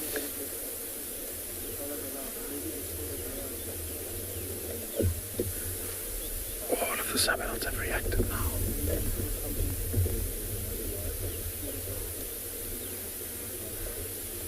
I wonder, in the last couple of days, what has been happening is the sub-adult, or that young male of this pride, has been following very close by. And because the males are here, he's not within the pride, because he just gets chased away. And so there's a very good chance that those alarm calls might be from that young male. And this is the first time we've seen this big, gorgeous male pick up his head. And he's reacting. Okay, so we've finally just seen the other white lion. So this is the male. And he too is starting to get restless. Look at his mane starting to grow. It's amazing to think that 2 years ago he was pretty much the size of his paw. He's growing incredibly quickly.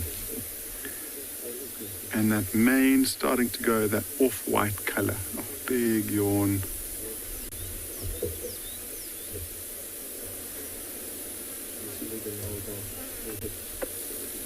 Whatever is causing those alarm calls hasn't really interested the lions. I mean, they picked up their head and looked and listened, but the majority of them have now put down their heads again.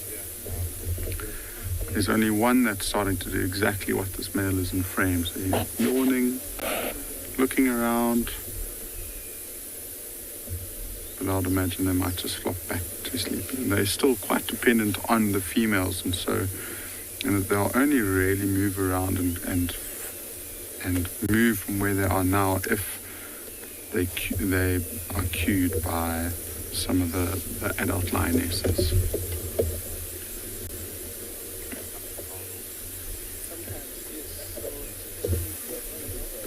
So that one at the back left there, that's one of the ones with her head up, and then the other one who was showing all of the signs of getting active have actually just put her head down again, is going to carry on snoozing. Almost looks like she's trying to use a very flexible branch as a pillow. See, that's her.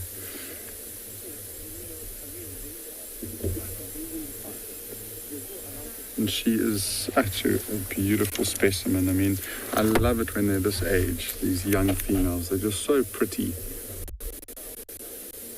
They've got such clean faces, and I love the pink nose with that black border. And then just all of the different colors that you can see. I mean, those chestnutty eyebrows that don't go across, but rather up from the eye. Then the markings of the eye themselves.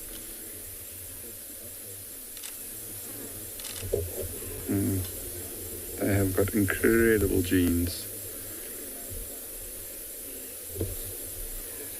So that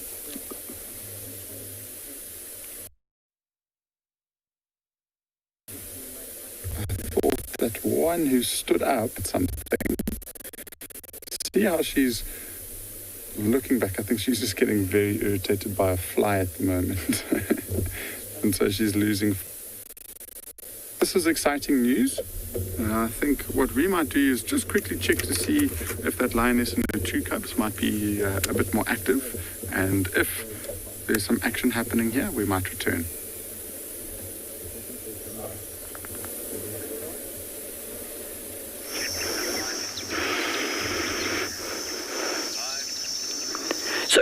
Quite a few of you have been asking which animals like to cohabit in burrows, and I found this particular burrow system one day driving down the road, and there was a drag mark going across the road, and I thought, well, maybe that's a python, let me follow it.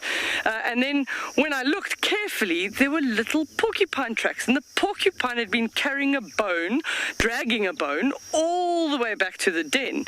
But we came here to see who's actually been here, and we found that the warthog and the porcupine were both here within the last sort of 48 hours since the rain. So we assume it has been recorded before that they cohabit, so live in the same place. But we've got an interesting thing to show you here. You can see these little sort of, you're looking for that shape in there. That's the little hooves of the warthog. So coming in fresh since the rain, you can see how the rain has changed the soil, and that's on top.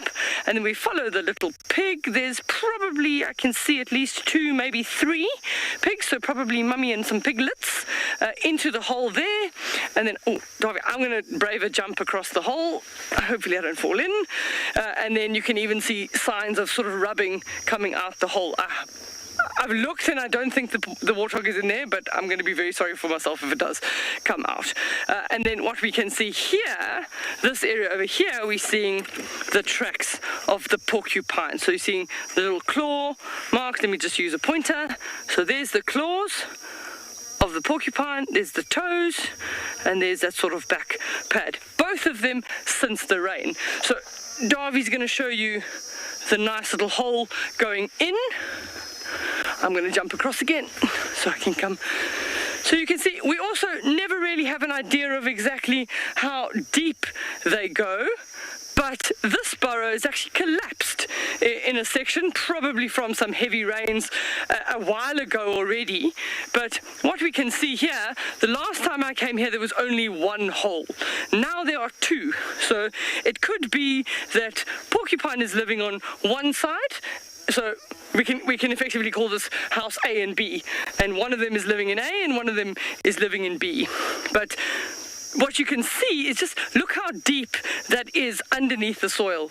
So when it gets really, really hot in the Kalahari, if you're under the soil that far down, it's a nice, cool place. You can even see probably a piece of a bone in this side, which would have come from the porcupine. They'll drag bones to their den to gnaw on them to firstly get the calcium, which probably help them with quill growth, as well as to help them wear down their teeth, because they are rodents, so their teeth are meeting.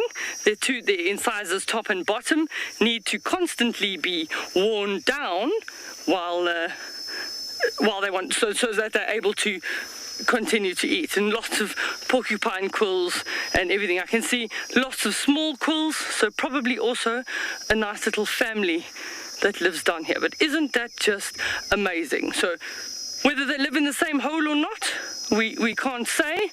The freshest tracks look like everybody's going into the one here on the left.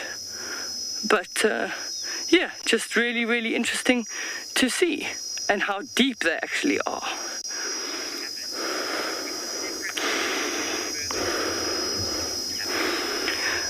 Hammond, that's a good question. Would sort of separate burrows link further inside? It's very possible. I asked Darby to volunteer to go down there, and he said, "Are you being serious?" So, of course I wasn't being serious, Darby. It is potentially that there would have been a pig or something in there. So nobody knows unless we sent like a rover cam in there to see what's happening. But there is a possibility that there could be some form of interconnection underneath the ground. I'm just amazed at how deep that is. The entrance is probably just over 1 meter below the soil, and then even this one on the side, it has got quite a slope going right down into the back area there. So this would have just collapsed because of the burrow system, because of the original tunnel, and then maybe just with really sort of heavy rains, the sand was very soft. It could have been something like a large animal, if you think about a giraffe or eland or something, that could have sort of stepped in that area and the burrow collapsed. And then over time, as the rain has fallen, it's opened it up into a much bigger tube or chamber, should I say. But I mean, you can see here even the roots. It actually also gives you a very good showing of the roots of the blackthorn, just how they're running underground in order to get access to water. So you just see the tree and you don't know what's actually going on under the ground, but that's just giving you an idea of how wide you have to spread your roots to anchor yourself, but also how you can then get access to water. That's just awesome. I mean, this porcupine's been here for quite a while, and the warthogs seem to be relatively new residents at the den. Darby, you have to go behind us and have a look at those clouds. That's just, while I'm lying down here, I'm looking up and I just see that, and it just shows you that there's very, very strong winds very high up that are making those beautiful, beautiful patterns. And then sort of on the slightly northern horizon, much bigger thunder clouds looking pretty ominous for tomorrow.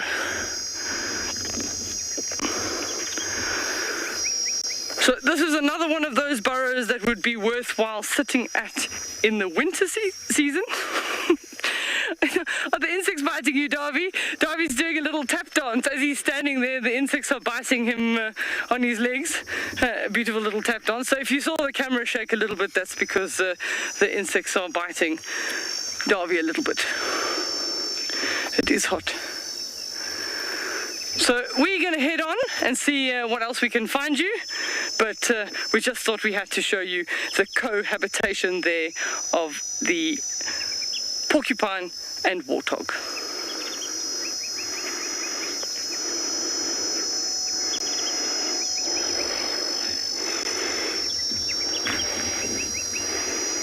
It's a bee in the village.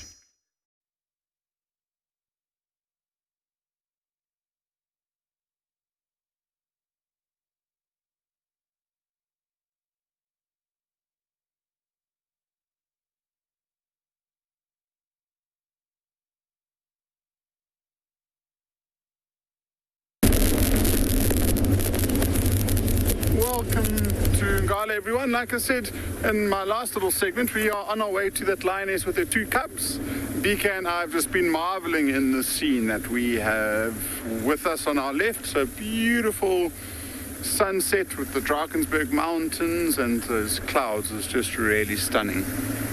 The reason why I'm driving quite quickly through here is I'd like to get to that lioness with her two cubs. She was active and the cubs were playing around, and nobody's there at the moment. So I'd hate for them to disappear and we won't be able to find them. So although this is beautiful and we'd love to sit and watch it, I think we've got a really nice potential of some good sightings with that lioness and her two cubs. So I'm just going to keep a nice solid pace through here whilst BK works his magic and shows you what Ngala has to offer this afternoon. Look at all of these dead trees through here. See if you can spot a baobab. I might just stop and show you the three baobabs that we have in Ngala. They are pretty much, it's actually four, but there's three that are. See them there, directly to the left. There we go. There's our impressive baobabs in the world, but maybe when we come back here in 500 years' time, they'll be big and beautiful. So we've just got one little corner to get to, and then we are at those lions.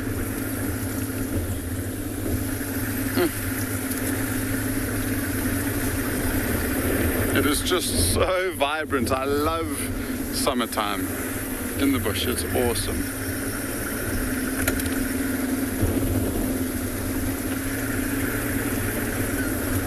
So we should, I'm going to start slowing down here. Everyone saying how still is looking. I cannot agree more. That's yeah. Okay. So, there we go. Found them. And watching this half a lion's ear, and look at them, they are out in the open, and it looks like those two are going to cause some mischief. So that's why I wanted to get you as quickly as we could.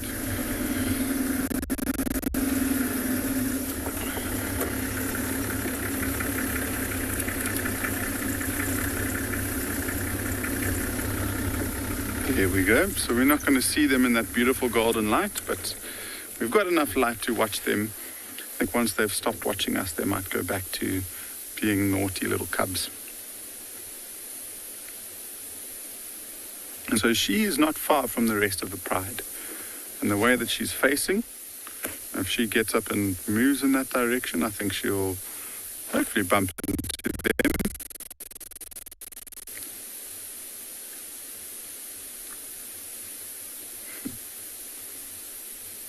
These two haven't taken their eyes off of us yet.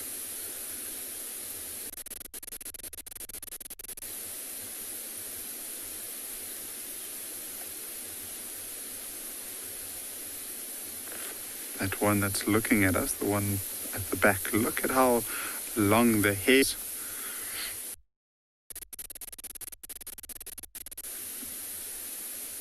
They've both actually got very, very long ear hair.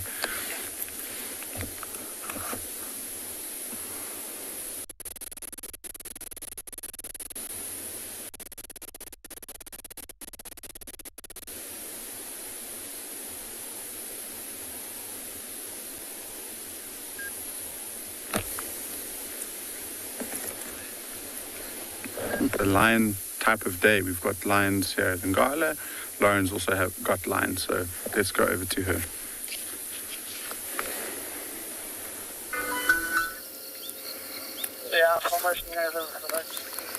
The Talamatis are slowly starting to wake up. Just as that sun, the last bit of the sun, is sinking, it's so much cooler. I can feel the relief. And way, way off in the distance, see there? We have one in isolation. Just decided, I think it's one of the females. Oh, very difficult to tell from here. Just deciding, nope, I need some alone time. Everybody needs alone time. The rest of the pride are really far away on the dam wall here. Now, we've got an individual here, Simon, really interested in something. I think it's one of the sub-adults. There's 9 sub-adults as part of the Talamati pride. No, down near the water's edge.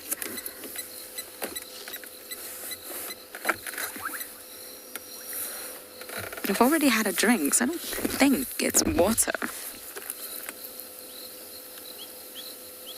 Oh, are you interested in a blacksmith lapwing?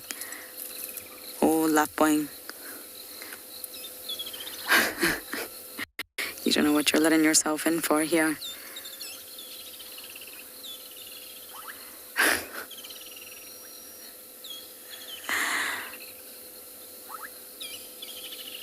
Was that what you were interested in, Lion? Yes, it was. Now you're going to sleep. Fabulous. Young cats love to play, but they're all slowly starting to get mobile. Well, sorry, not mobile. That's probably not the right word. They're starting to get more active. That's probably the correct terminology there. You can hear all the frogs.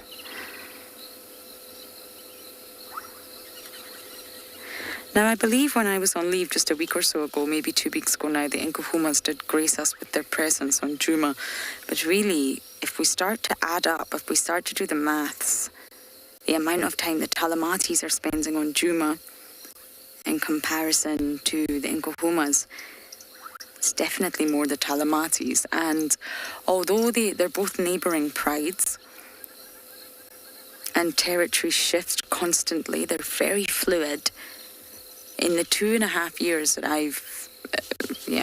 2 and a bit years that I've been in Djuma, I used to never see the Talamatis. I only got lucky once. They used to pop into Djuma, yes, but only on the northern boundary. So possibly Bufosuk Dam or just anywhere on the northern fire break, and then they would turn and leave. They probably could sense that odour fence put up by the Nkuhumas. They can penetrate it if they wish, but they always stayed on Bufosuk. But now, they're coming into Djuma very, very regularly. They're on Bufosuk right now, but they're also spending time on Torchwood and Chitwa. That never, ever used to happen. Oh, there's the injured one. Oh, girl. She looks like she's healing well. She's lying on it. Oh. Not so gracefully either. It can't be that painful if she's lying on it.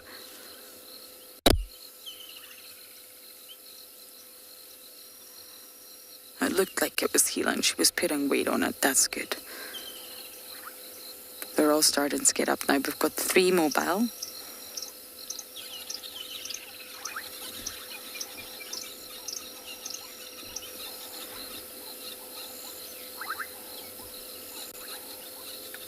Smelling something.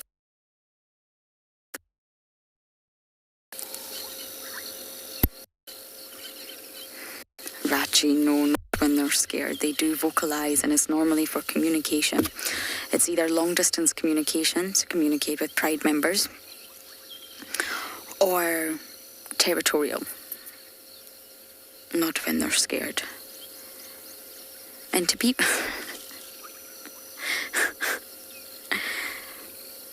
That's one wants cuddles, one does not. And there's not many things out here lions will be scared of. And the only time you'll see a female lion really react is possibly at something like a matriarchal takeover. Not matriarchal, sorry. Coalition takeover. I'm thinking of my hyenas there. And lions, especially when they're in numbers like this, 5 adult lionesses, 9 sub-adults, and normally a dominant male with them. There's really not much that would scare a lion. If they're on their own, then that's a different scenario. But no, they roar. 2 reasons: for territory and to contact one another if they split. Communication.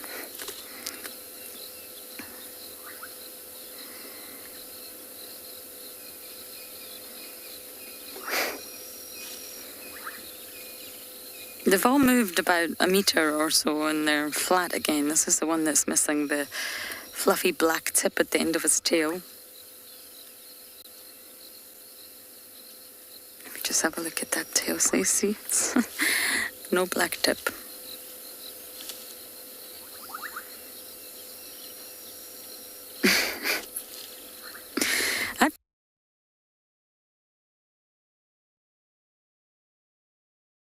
A great... A lot. They sleep a lot. There's a sort of myth that lions will sleep 20 hours on a day and active for 4, but that's not correct. Because they are nocturnal, they're more active at night. And when we see them, we mostly see them during the day, so they're sleepy and they get a reputation for being very lazy. But it's all about energetics. It's all about the energy budget. And if they've had a night of hunting and territorial patrol and been very, very active, they're going to need to sleep during the day, just like we sleep at nighttime. I'm trying so hard to read this new book I got and I can't get past page 2. I keep falling asleep because I've been so active during the day, I'm tired at night. And it's just the complete opposite for lions. But they do sleep a lot. They love their sleep.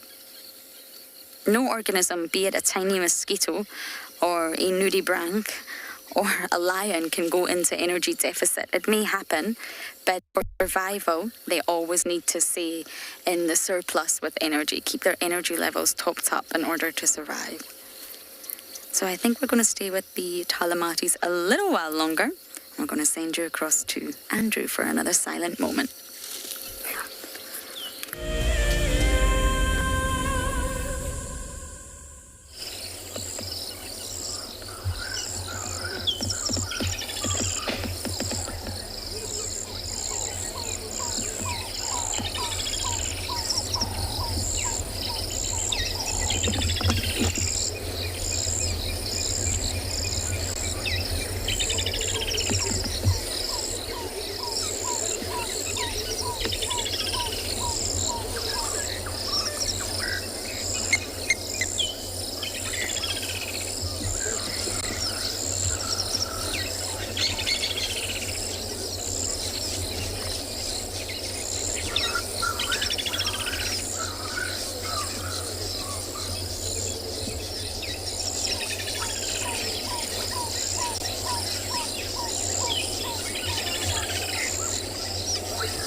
I'm feeling a bit like I've just had a bit of commentator's curse. I'm getting so excited about these lions, active and playful. And we might have missed the playfulness because now they look like they are exhausted and sleepy. I think they were spent the whole afternoon running and chasing each other around. We probably just got here a little bit too late.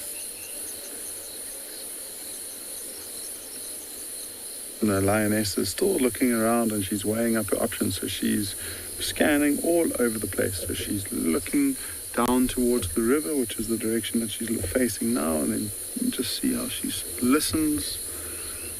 And then she turns back almost at 180 degrees. So I think she's just doing her best to try and work out the direction that she might try and move on from this evening. And sitting still and listening just gives her that opportunity to hear what's going on around her. And so if those lions that we were just with decided to call at this distance, she'll definitely be able to hear them. And she might head in that direction. She might even hear wildebeest communicating to their calves as they're settling down for the evening, or impalas doing the same thing. So it's important. I think it's something that us as people in the bush and as guides might not do enough, is just to have that opportunity to sit in the quiet and the still, to listen and work out the stuff that's going on around us.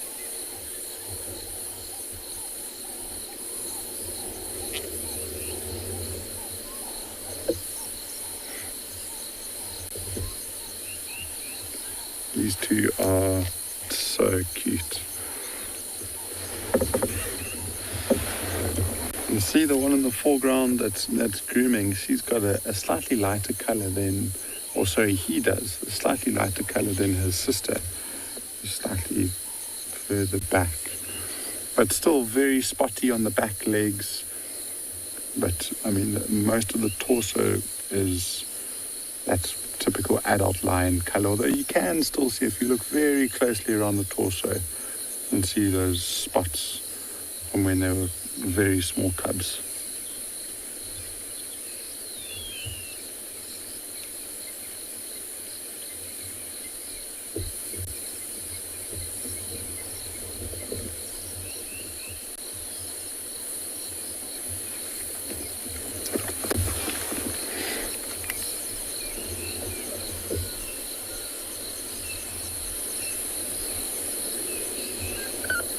So, Jonathan, you're asking what lions hunt the most, and I think it's quite dependent on a few things.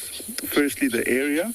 If lions tend to, or if they're in certain areas and there's an abundance of one animal, you might find that that's the one that they hunt the most. And it also depends on the size of the pride that's hunting at that time.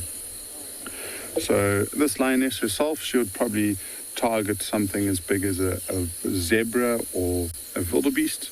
But then if she were to go and join her great aunties, that's a lot more manpower, and she'll easily be able to, here's the playfulness, hopefully, they'll easily be able to target bigger things like buffaloes and giraffe and other things like that. It was quite interesting. We've got this really sophisticated data system that we log all of our sightings in at the end of each day. And it just captures it in detail, and it gives us a nice report kind of at the end of each month and at the end of each year. And the most kills and the most animals that we've seen lions feeding here on Rengala is actually Impala, which I was completely surprised by. We would think that this big pride would only go after zebras and wildebeest and buffalo, giraffe, but we've seen lions eating and killing more impalas than any other animal for the last year and a half. So this is what I was waiting for, and I hope it just starts getting more and more playful.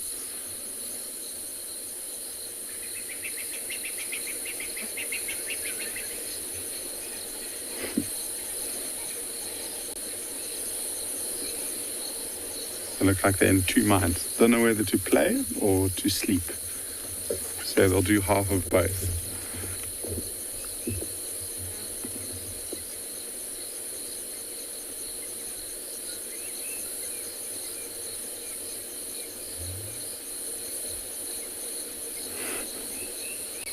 Both hitting each other on their foreheads.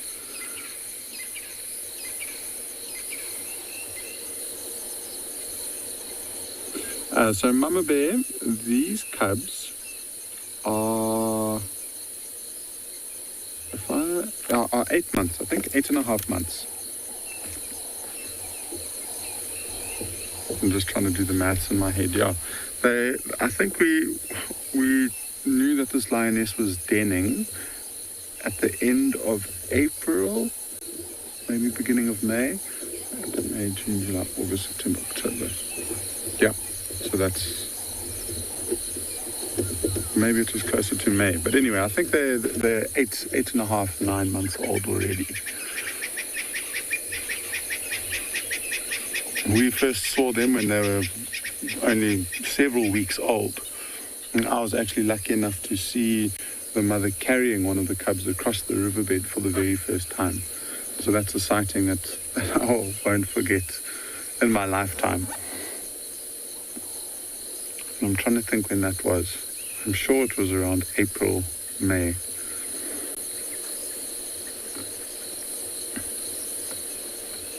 And she's mostly been spending her time separated from the pride. So she's pretty much brought these cubs up all by herself, and for a first-time mother, she's done incredibly well. And this area's got such a high density of other predators. I mean, there's lots and lots of hyenas, leopards, and there's lots of potential threats that an inexperienced mother, if she didn't take them into consideration, could quite easily lose cubs but she has done very, very well.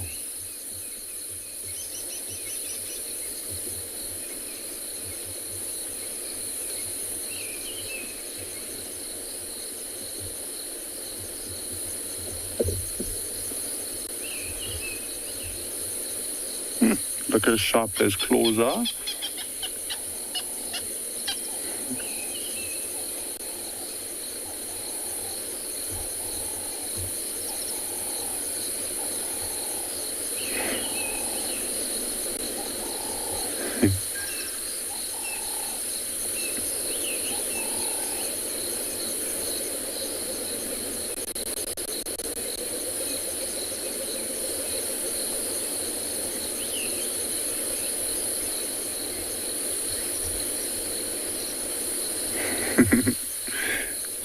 So, David, I'm not entirely sure if lions do go into REM sleep like we do. It was something that I don't know if any research has been done on that sleep. But, I mean, when lions are sleeping, they tend to still be quite alert, and so they'll react to noises that are around them. And so especially these cubs, if they've got their heads down and say, for example, a noisy elephant were to walk past, they'll react incredibly quickly. So I don't think they go into too much of a deep sleep. Although lions, male lions, I've seen a whole herd of elephants walk straight past them and they haven't reacted. And I don't know whether they kind of hear them, know that they're elephants, understand that they're not a threat, so they don't need to react, or they're sleeping and they don't register that they're moving past. But it'll be an interesting question to do some research about, so I'll definitely see if I can find a proper answer for you. Yeah, I would imagine that they don't really go too much of a REM sleep.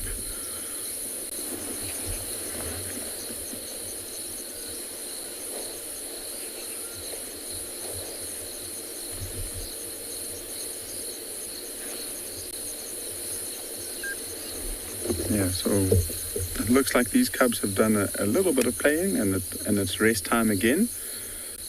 And so we're going to send you across to Lauren.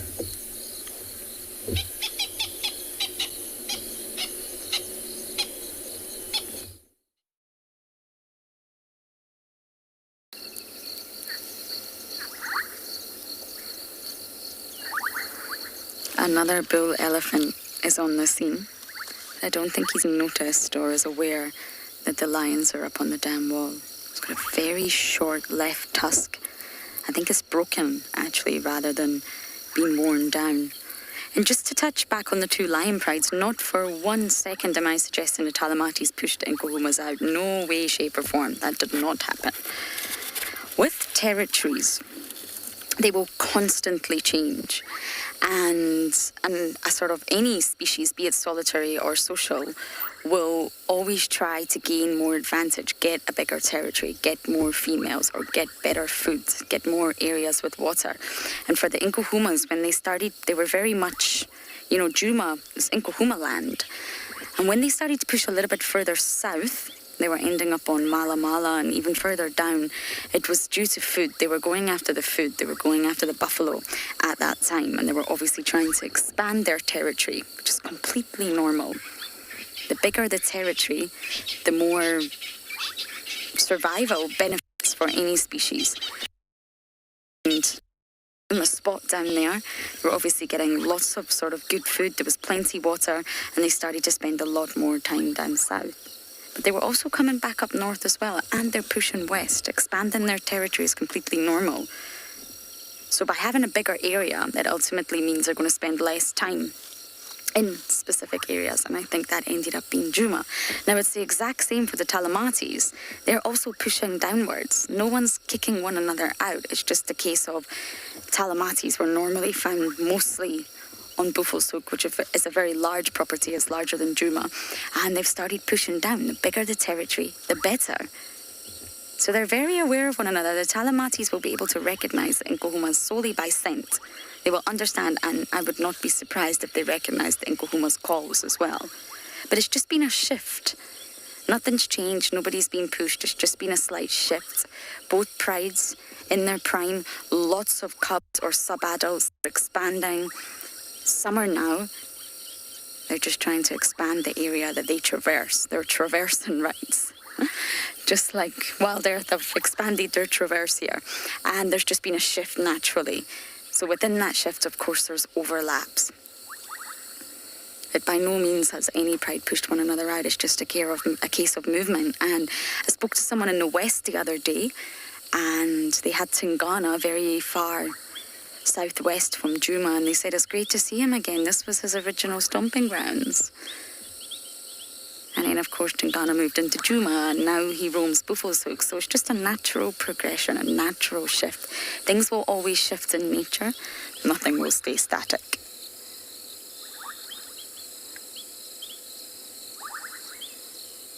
And it may change again. The Nkohumas may come back and spend a lot more time up north. Ultimately, food and water is really what matters to a pride. And of course, the coalitions, the more prides they have, the more mating opportunities they will have. Everyone's starting to get up.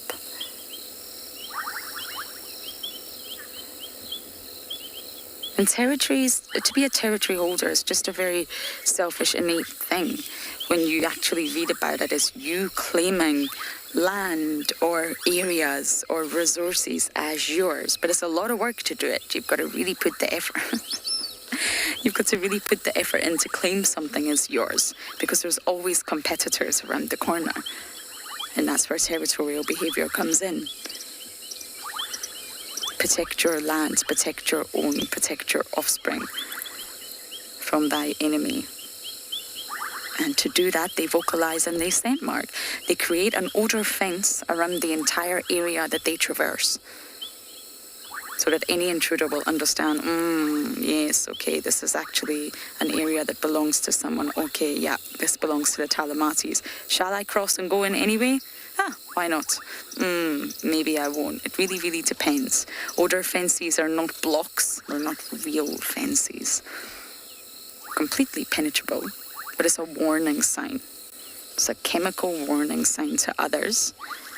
This is where the are. If you decide to cross this, you're asking for trouble. But it doesn't mean that they won't overlap, and it doesn't mean that they won't cross over, or they won't both share core areas.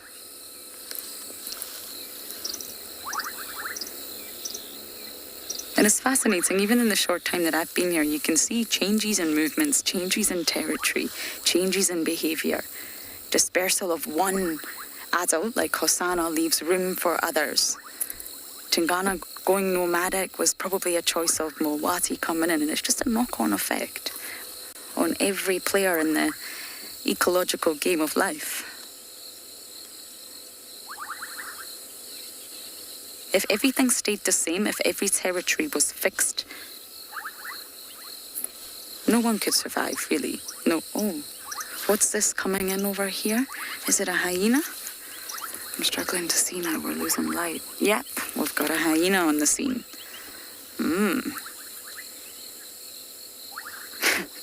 Strolling casually, not a care in the world. Oh, there's lions. I just realized.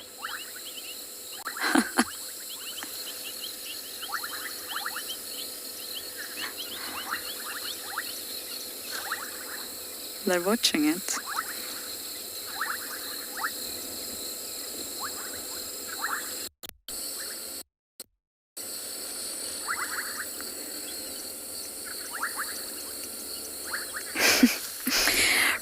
Say they hate one another. I guess that's a very strong word, but they're competitors, and it's all about survival.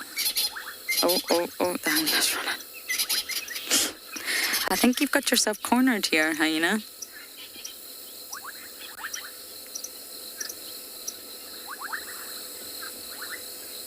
But yes, it's competition. More leopards there are, the less food for lions. The more lions there are, the less food for leopards. It's just competition. And in such an area that we are in right now, in the sort of, at least the northern sector, the Sabi Sands, the predator density is so high that they're going to regularly bump into one another. And what we're looking at right now is two apex predators. Yes, hyenas are termed scavengers, but they're both top predators here. I'm actually going to move forward a little bit. I think we'll manage to go forward, Simon. They need to sort of habit. They both exist in the same land. They live sympatrically, but they're competitors. You can see the hyena through here. Got a lion here, but everyone else has disappeared. So I'm not sure if hate's the right word, but yes, they're definitely not friends. And what's even worse is that's interspecific competition between species. But in most predators, you'll have intraspecific, and that's when the same species will fight and compete and be rivals. For example, two lion prides, two hyena clans. So there's competition everywhere, out with your own species and in with your own species. I don't think this hyena quite knows where to go.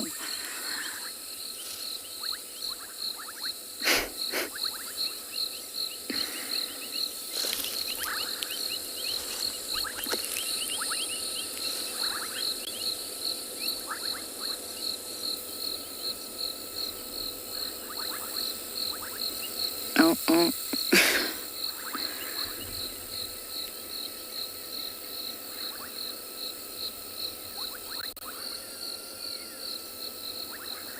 Hyena, please be careful. There's a lot of lions here.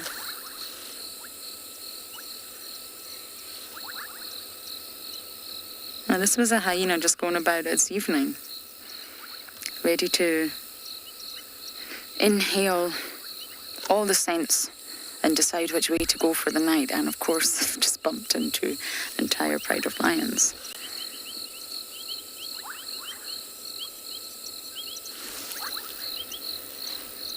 The lions are on the move. I think we're going to follow. We may have to go into IR soon. We're losing a lot of light. But I think we are going to follow the Talamatis and see where they end up.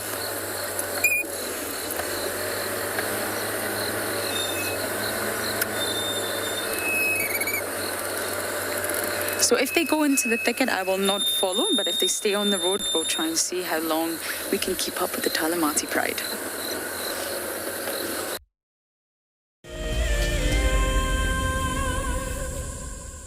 There's a grounding earthiness to this place that we feel in our ancestors. It's a place where, believe it or not, we evolved as a human species, and anyone who's come to Africa will understand that.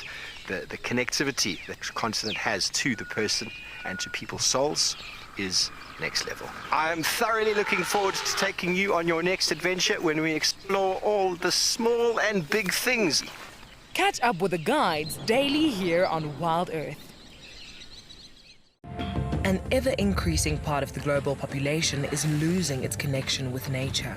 Wild Earth is here to reduce people's stress and anxiety, allowing you to escape into nature even just for a few hours a day. However, Wild Earth is expensive to run, and we need help from you to keep this ship going. Wild Earth Explorers gives you the opportunity to be part of a program that supports the sharing of nature with the world.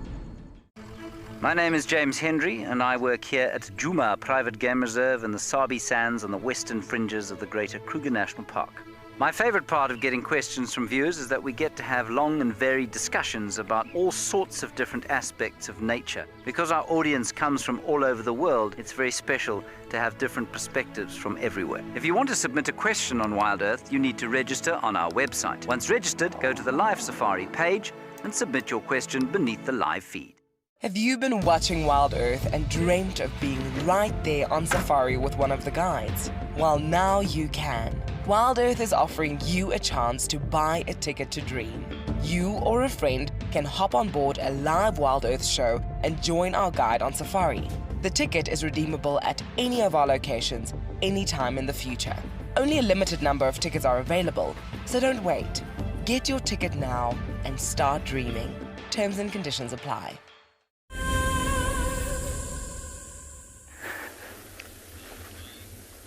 And you're live. So what does this remind you of? For me, it has to be one of my highlight sightings in the last couple of days is those little bat-eared fox ears just above the eland bean. But I'm also here to tell you that as sun sets, it'll be my last drive for at least this year, and I'm going to hand you guys all over to JP, who I've known for more than 5 years, but he has a wealth of knowledge. He's been guiding as long as I have, about 20, and he's spent many years in the Kalahari, so I'm completely confident I'm handing him over to somebody very capable. And for the birders, definitely. Thank you, Deirdre. I'm looking forward to seeing everyone at 5:30 Central African time tomorrow morning. Hopefully they are too, JP. That's a beautiful sunset. That was our sort of parting gift. So I started there, so I don't know if you want to put your legs up again, because I was on the sunset, so... Well, okay. Must we do it all? What are we practicing? Was it? Yeah, there we go. There we go, heads down. Yeah, okay, thank you. I'm back on the sunset.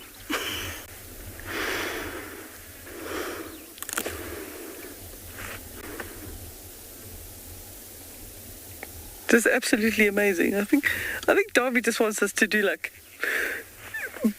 belly ups. I like to do flutter kicks.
We have left those lines, as you can see, and we are driving around looking for any little nocturnal critters at the moment.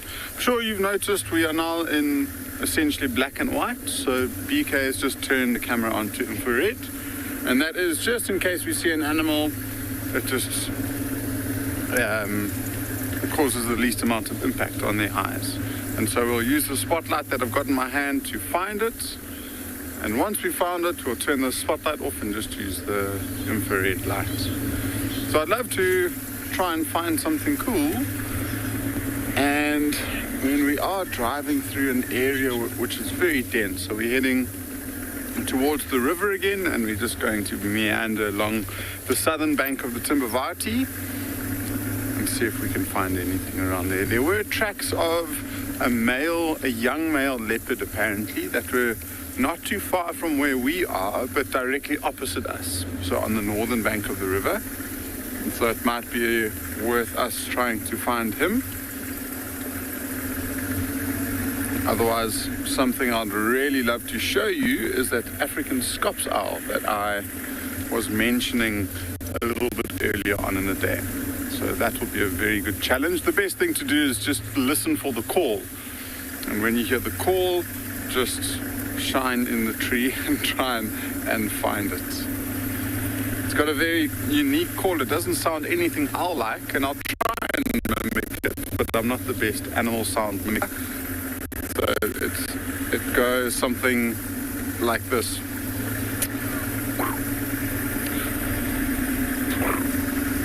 So it's got that small little tone, and you can literally count. It will be one little call every 4 or 5 seconds, and it's just constant throughout the night.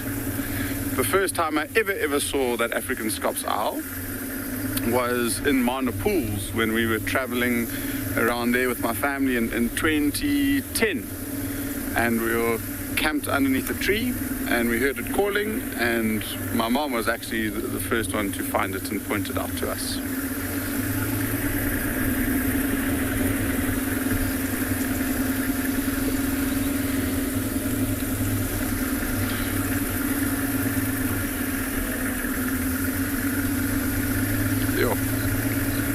Viola, I'm not sure. You know, I don't know if they see in color.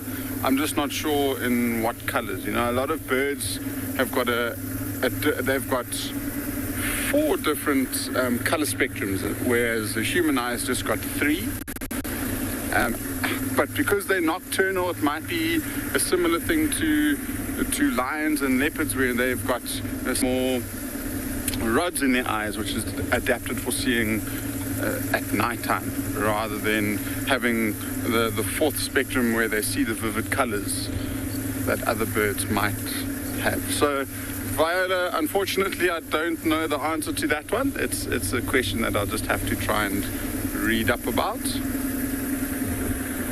They don't necessarily use their eyesight to hunt, but it is helpful for them to see as best as they can at nighttime. They typically use their ears.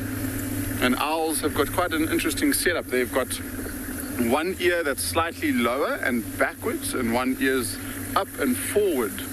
And it just allows them to pinpoint the noises much better than if they were right next to each other and symmetrical on either side of their face. And so they will listen out, and they can literally pinpoint where a mouse is rustling in the grass, and will be able to swoop down and catch it like that. And they are such silent flyers as well, so that also helps. When they're on the wing, they're able to hear, and then they're also not making too much noise that might frighten away their prey. So just around the corner over here is a very small pan. And so if that male leopard was wanting to cross the river and have something to drink, it would be a good place for him to come.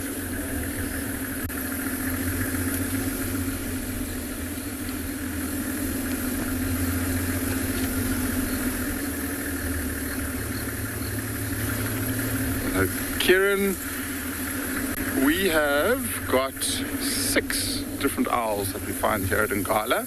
So we'll name them with the one and only African Scops owl. He'll always be the first one.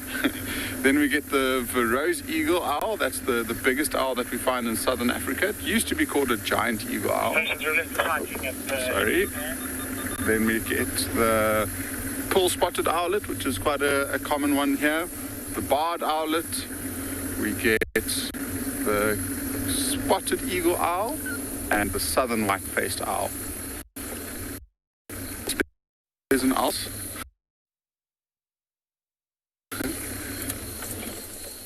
I don't know. See him there. And it's got something in its mouth. Oh, that was cool. I wonder what it was. It must have been, it looked like it could have been an insect or something, and it just flew away before we could see it. So that was one of the barred owlets, or the pearl-spotted. I didn't actually get a good enough look at it. I was too busy trying to sort the light out. If any of the viewers manage to get an idea on it, it will be awesome to let us know. I would lean towards a barred owlet. I think I saw quite a deep white V from the shoulders down the back. And it's quite a good way to identify the barred owlet.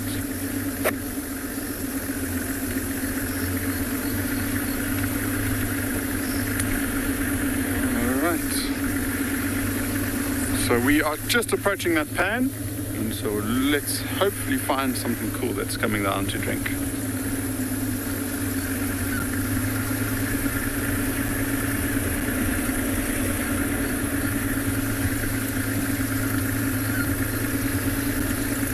Okay, so that little pan is just around the corner over here. There is a wildebeest in the road. I'm not going to shine him, or shine on him at least.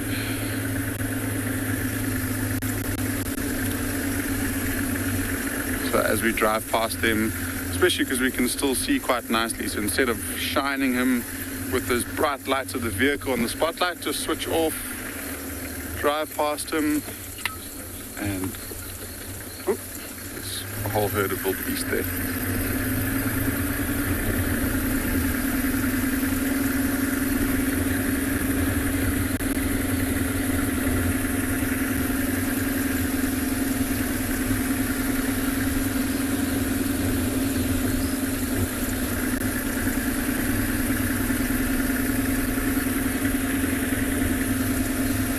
Okay, so I think it is somewhere down here on the left-hand side.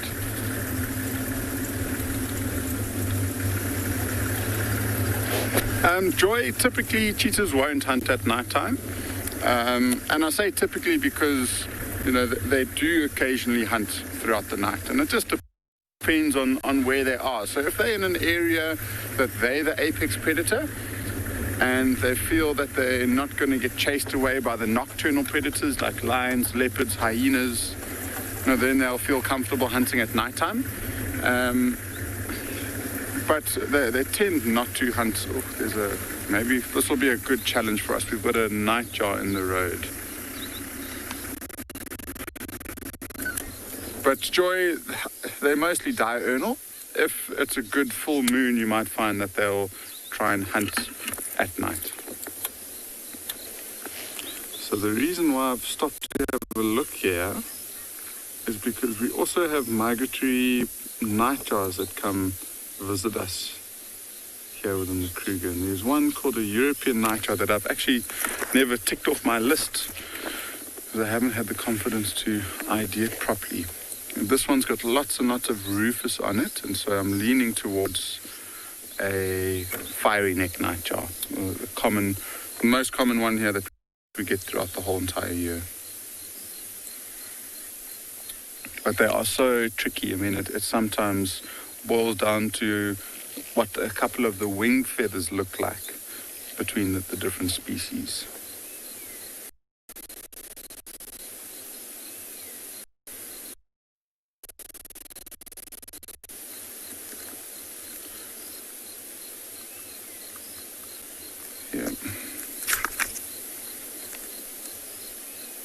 Yeah, I would lean towards fiery necked just because of that rufous. And I think the European is also a little bit bigger than the fiery neck nightjar.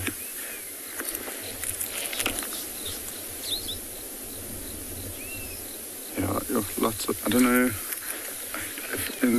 maybe I can just put the book up because I don't know if we're seeing it in black and white, I don't know if we'll get a good idea.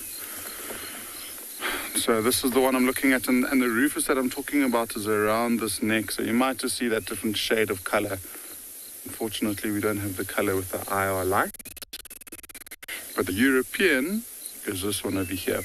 And this one, in the book, it's actually all completely grayish brown. And it doesn't have very much white on the wing panels like the fiery neck does. And so I think it's pretty safe to say that it is a fire. So you're unable to tick off European. We'll keep trying. The easiest nightjar to identify actually in the breeding season is one called a pennant-winged nightjar that I've been lucky enough to see. And they are beautiful because the males have got these big long streamers. They're probably about 30 centimeters long that come down from the wing. And they use them to display and attract. I often see them doing this very aerobatic flight, looking and showing off the wing feathers for the females. Okay, so the span was a bit further than I expected. I didn't realize how far along the road we were back there, but it is now coming up. On the right hand side, it is a very, very small pan.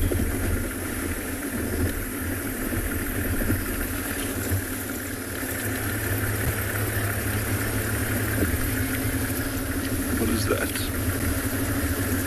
Just a log. False alarm. Okay, here we go, Beaks. It's on the right over here. It's got enough water to interest a predator to come and have something to drink.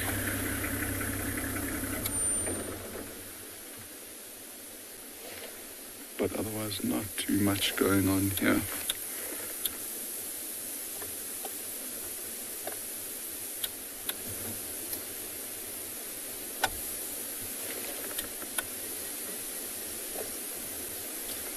All right, I think we keep going. You see anything, BK? All right, let's keep going.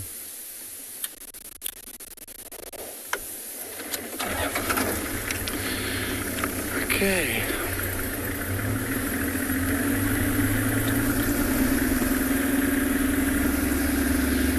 What I was saying a bit earlier on when I was with those lions is sometimes we don't spend enough time listening to the nature. And I think it would be a nice thing for you to go across to a waterhole and do exactly that.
So I was really lucky they said that you wanted to join us for the grand finale for tonight. But look, I can't speak more than nature. Just look at that. That's just absolutely stunning. We're really lucky in the Kalahari that the sun sets here at least half an hour later than everybody else.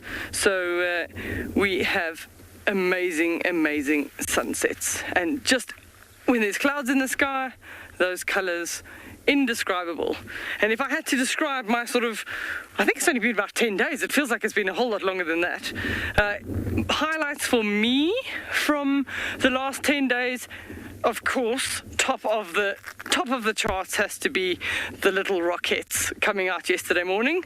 That was really cute. A highlight that Davy remembered was the snake in the sociable weaver's nest. So if any of you haven't watched Safari Live, you have to go backwards for the last 10 days if you want to see any of these things. And what else has been good for? What do you remember from your highlights with me in Tswalu over the last few days? The funny one has to be Licorice, the horse, deciding that he wants to drive the car, and then Comanche saying, no, he wants to drive the car. So we nearly had a horse safari. It would have been interesting to see. There was horsepower powering the horsepower of the Land Rover. It would have been quite interesting. But we really, really are fortunate. So I'm only gone until next year. I'm sure I'll pop up and do a cameo appearance maybe every now and again. But I'm definitely leaving you in capable hands, whether it's JP, whether it's Kyle, whether it's Moritz. So Tyler agrees with me. Her highlight was baby meerkats. I'd have to say another one for me would, although I wasn't the one live when I was with Kyle, in my career, 20 years, I've never seen a butterfly come out of its chrysalis. And it was literally in 2 minutes it was all over. And we were standing there sharing that moment with all of you. And for me, it was absolutely awesome. We made Owen stay there probably for another 20 minutes, maybe even up to half an hour, going, we have to find another one. And Owen's like, we can move on. So it has also been awesome working with all the different teams out there, as well as with Davy on camera this last little bit, as well as Owen on camera. And I know Davy will look after JP very well. There's some good coaching going on in the background there, so hopefully you don't have some blunders and boo-boos. I'd love to see the bloopers reel. We probably have quite a good bloopers reel for the whole of Wild Earth, I'm sure. We've had some crash cut bloopers which have been quite funny. Oh, the little barking geckos are starting. So one thing I'll work on for next time is some of my bird calls. I haven't been that great at those. Are there any other highlights from your last week? Leslie's asking if the horse is okay. Yes, Licorice got bitten by that puff adder a long time ago, and he bounced back relatively quickly. It was literally within 4 days. Old Licorice was like himself again. He is the cheekiest pony in the stable yard. He's actually the only pony in the stable yard, and he is by far the cheekiest little pony that we have. He's our stable's mascot, but Licorice is fine.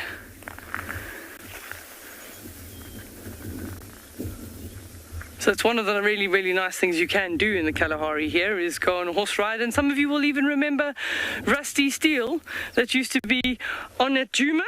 He's my equestrian manager. He's here. Lorna's saying bat-eared foxes, her highlights. Absolutely. I've handed over exactly where the den is for JP. I've suggested that he goes there in the afternoon. So cross fingers, maybe he has the luck that we didn't have and manages to show you those new little pups. I've seen a photo of them, so they are really, really cute. Really worth the patience to wait. But there's a last view of the Karaneberg mountain range for the day. I'm just hoping that the weather holds out for you. It's been, we've been really, really lucky. We've been chased away by 1 or 2 lightning storms, but that is the Kalahari for you.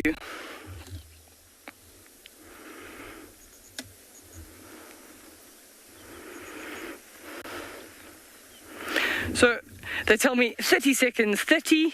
So that means hold on to your seats. We've only got a few seconds left for me to say thank you to everybody, and even the tech teams, Final Control, all the cameramen, all the other crews out there.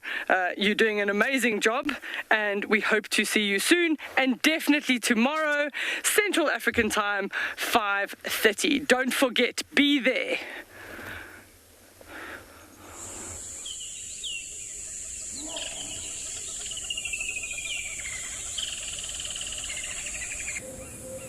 This program features live coverage of an African safari and may include animal kills and carcasses. Viewer discretion is advised. Good morning and welcome to Ambion Phinda Private Game Reserve. This morning we are looking for that cheetah with that tiny little cub, but in the meantime we've stopped at one of our more beautiful watering holes. As you can see, there's a large amount of bird activity here this morning, lots of hippo, even a few impala